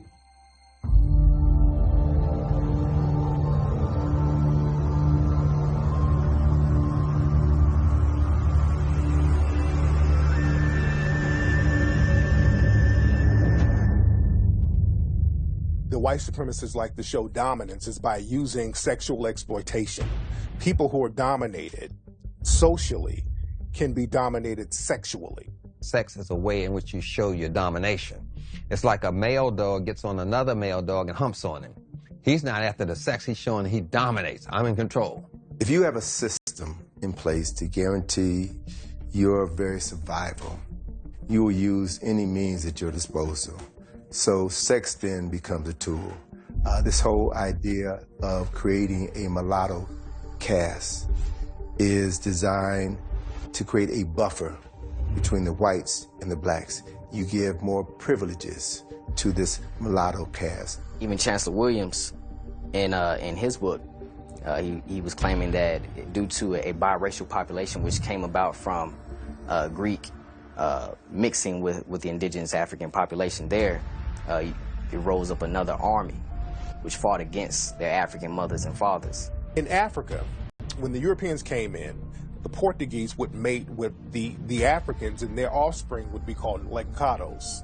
And the Lancados were the offspring of African and Europeans. And what happened was the Lancados, the mixed offspring of the Europeans and the Africans, they became slave traders themselves because, again, a lot of biracial children would take on the ideology of the father. So whenever you see people talk about, well, Africans sold other Africans, this is really who they're talking about. When the Inquisition came, many of the Jews left Portugal and went to West Africa. This is during the period of the 1500s. And they became the people who were running the slave trade. Some were Christians, some were Jews, many were Jews. And what they would do was marry African women, usually from a chieftaincy family or somebody where they can get in good. And they would use the offspring of these marriages to be the middlemen in the slave trade. That went on all over West Africa. It was the mulattoes who did Haiti as much, if not more harm than the French. Because there's this thing about white supremacy is a very infectious disease. And when you buy into the lie that white or light skin is superior to black or dark skin, then we'll find instances where a mixed race black would be more vicious than a white person, because they have to prove to the white person that I'm on your side, I'm okay. Mulattoes have always been used. The French were good at that, setting it up in Trinidad. They had the different staircases of mulattoes and octoroons, octagons. They had different classifications of mulattoes. And they give the mulattoes the power over the darker skinned ones. And then on top of the mulattoes were the white people. It's another way of buffering yourself from the attack. So when black people get angry, they got to go through to beat the mulattoes to get to the white people. So that was actually a buffer zone in the manipulation and controlling the people. You had a ship full of African men, women, and children who were at the mercy of the captain and all the sailors on that crew. And those men could have sex with anybody they wanted to. The women, the children, and the men. You had to see 3 months tied down with these white men. There ain't no women there for the most part. When they start bringing women, they weren't even bringing women. They were bringing girls between the ages of 6 and 15 and raping them all. But they also were raping the men. Same things are happening on the plantation to demasculinize the black man.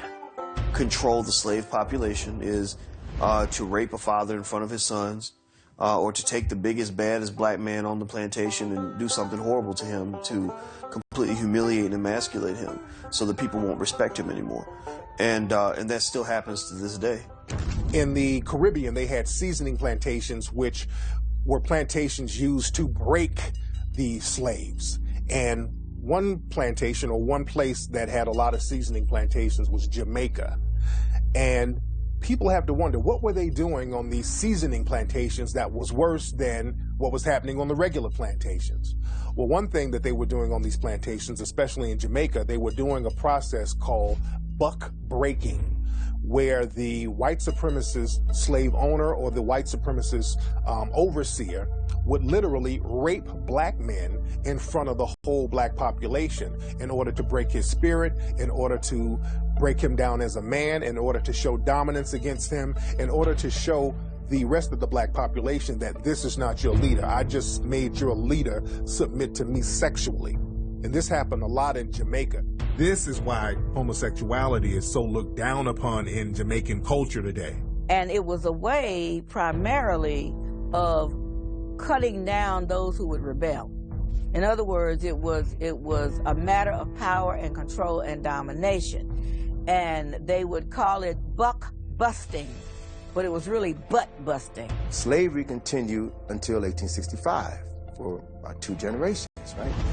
So how do you reconcile that? You can no longer bring in Africans, but you still have the business of slavery. So they still needed Africans to do the work down south, especially after the cotton gin was invented.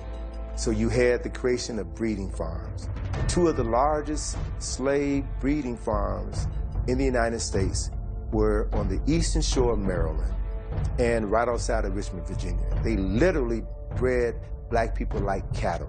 They would have a strong black man have sex with a healthy black woman. That woman could be his mother, his sister, his aunt, his cousin. It didn't matter, because the end product was produce a child that I can sell, bodies that I can sell and ship down to Mississippi, Alabama, Georgia, South Carolina, North Carolina. It was a business. We had breeding farms in the United States that would put one person from one plantation against another. We even had a system where if you were a breeder, male on one plantation, and a female on another plantation, or even on the same plantation, even if you were mother and son, they would mate you. And so I tell a lot of my patients and a lot of my friends, you got to stop using the MF word, because that was a description of what actually happened when the paper bag would go over the head to put one breeder against another when they were related. Incest. Take the Eastern Shore of Maryland, for example, right? Most people live within a 50-mile radius of where they were born. A large percentage of the people who lived on the Eastern Shore of Maryland during this time of these breeding farms migrated to Baltimore. Baltimore, Maryland is the incest capital of the United States of America. And according to statistics by my colleague, Dr. Patricia Newton, who's a psychiatrist in Baltimore, in that area in Baltimore, Sandtown, where you had these recent rebellions, 9 out of 10 black women in the depressed parts of Baltimore, 9 out of 10 black women have been victims of incest. In the same area, 7 out of 10 black men have been victims of incest. Watch the news channels here in America and see how many mixed-race black men and women are forecasting the news in America today. Don't miss it. Don't miss who's on the television screen talking to us. That black-skinned woman or man is peripherally there. This mulatto, who I don't blame for their condition, but if you accept that role in society, then you got to take responsibility for what comes from it. You saw in the movie Precious, right? Monique won an Oscar for her role in Precious. Incest, she had sexual relationships with their own daughter, right? Her daughter was sexually molested by her father in the movie. When Monique was on the Oprah Winfrey Show talking about that film, she talked about the fact that what helped to prepare for that role was her thinking about how she was sexually molested by her own brother, right? Oprah had Monique's brother on her show and asked him point blank, did you know what you were doing when you sexually molested your own sister? And he said, well, I was sexually molested by my uncle ever since I was a little boy. I thought this was natural. Everybody did it. So we look at the socialization of deviant behavior that was set in motion over 100 years ago that is still playing itself out in our communities right now. So until we can understand our history, until we can understand the pain that we're still going through, the mental anguish that we're still going through, and begin to realize how that shapes our thinking, our speech, and our actions today, we'll never be able to heal ourselves or effectively deal with the problems that we still have in our communities. Because there was once, back in the days of apartheid, a professor came forth and stated, we cannot love you, African man, because to love you would mean that we would die. Because we gave him the keys to the castle. They said, what's making these people so powerful? He said, family. I destroy the family, I destroy the empire. So they sold your mother one way and your father another way. They destroyed the family. That's what destroyed Africa. So we had to build family. A black man and a black woman in love, raising a healthy child is the most dangerous thing on this planet. We're looking for a gun. The gun is the relationship.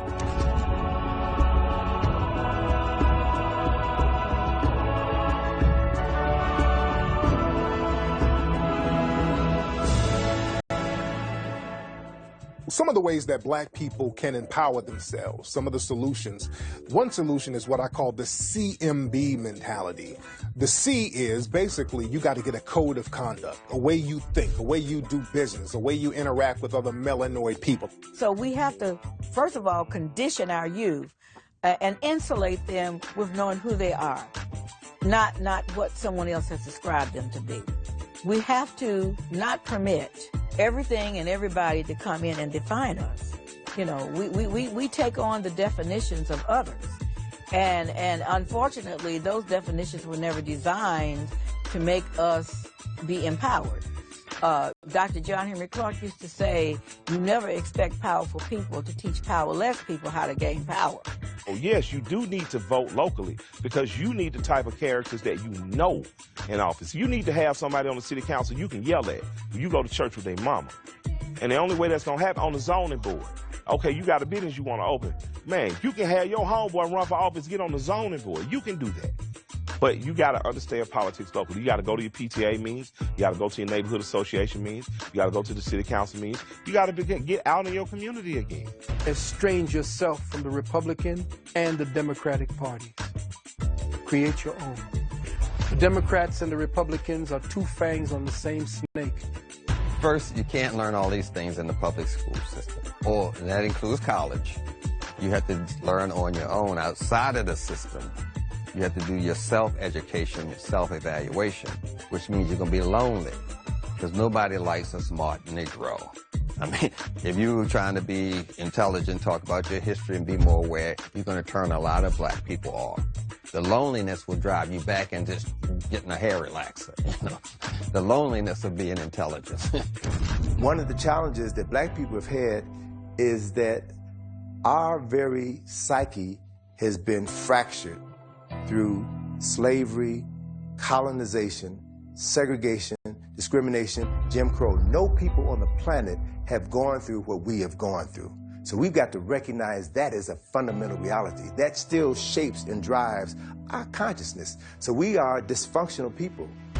You know, we've been programmed to be dysfunctional. So it's going to take a special type of concentration of thought and energy in order to prepare our psyches. So in that context, we also can see very clearly that no people on this planet have gone through what we've gone through and progress to the extent that we progress. So that to me is an indicator that there's something in us. There's a presence, there's a power, there's a spirit, there's a force, whatever you want to call it, that's in us that has protected us to some extent. Despite all the negativity that we've gone through, something has protected us and allowed us to make something out of nothing and rise to the top despite all the opposition in our way. Know who you are, know the people you come from, and be clear about where you're going.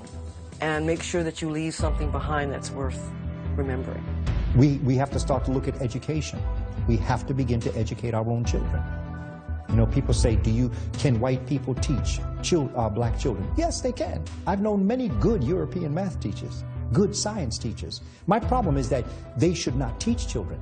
My challenge is we should be teaching them. That's my situation. And that's why I've taken full responsibility as it relates to the work that I do to educate our community and to educate our people and specifically our children. If we don't do it, if we don't love and support and empower ourselves, then nobody will.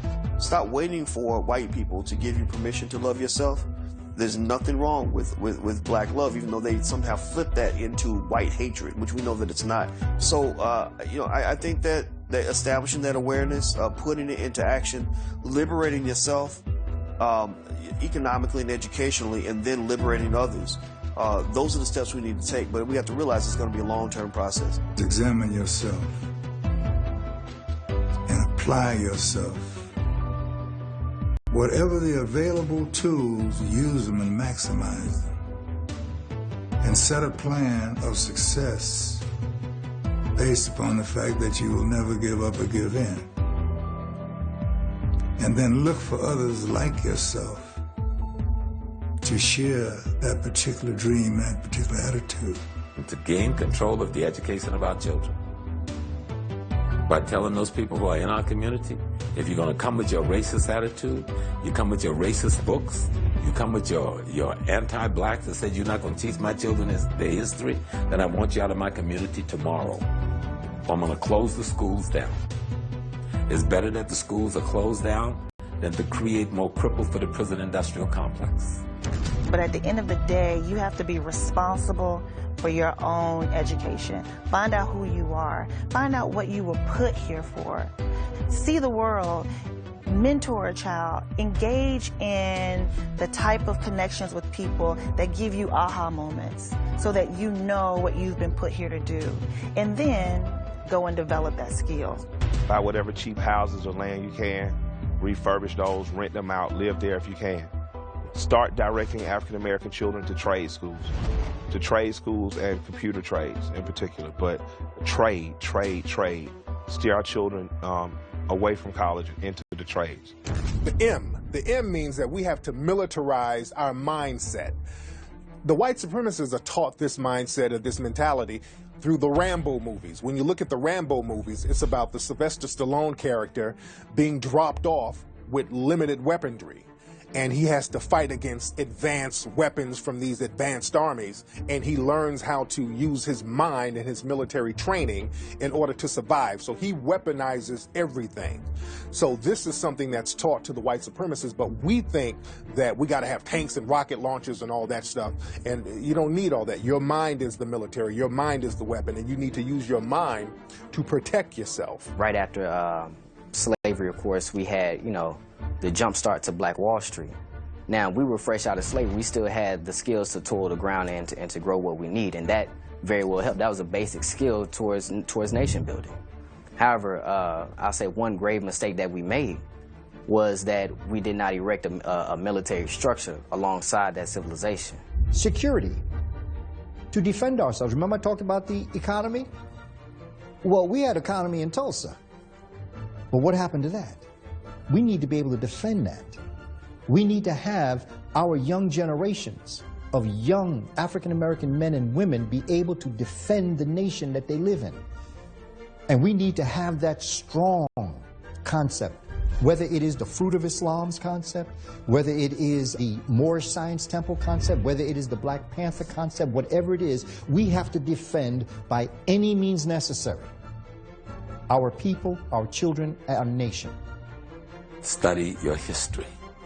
Act like any other thing in nature acts. Something tries to kill you, kill it first. That's the law of nature. To sit down and be killed and be abused and mutilized, then to have the killer giving you a religion to rationalize this as normal is total insanity. The military is a way of thinking. That's why I mentioned misdirection and deception. You have to think military to be military. You have to be in that spirit. Don't look for anything. The computer is a weapon. Everything is run with computer, drones, supplies, everything. You have the weapon. You can go to this, get a $99 laptop or whatever. You have the weapon. Everything you need to defeat them, they bring to you.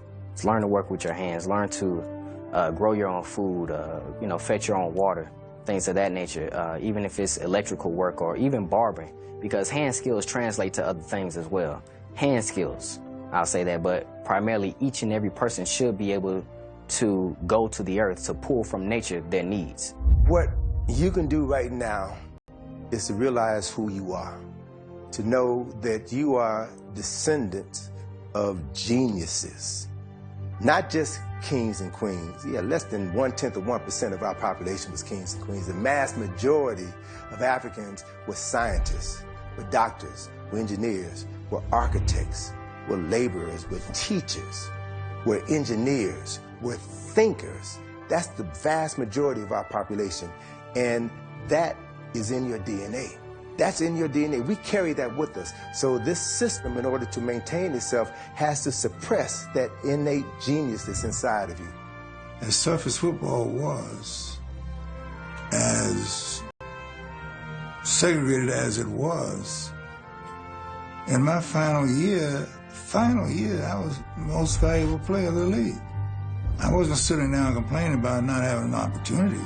I applied myself till I was desired to on a level that they didn't mind giving me the MVP award. I told my students in my class last spring, I said, I'm gonna give you $20, and I want you to go to the store, and I want you to get me $5 worth of lack. I want you to get me $10 worth of scarcity. I want you to go ahead and get me £1.5 pounds worth of poverty. And my students say, well, Dr. Kimbrough, that doesn't exist. You can't buy that. And I said, it does exist. Well, where does it exist? It exists in your mind.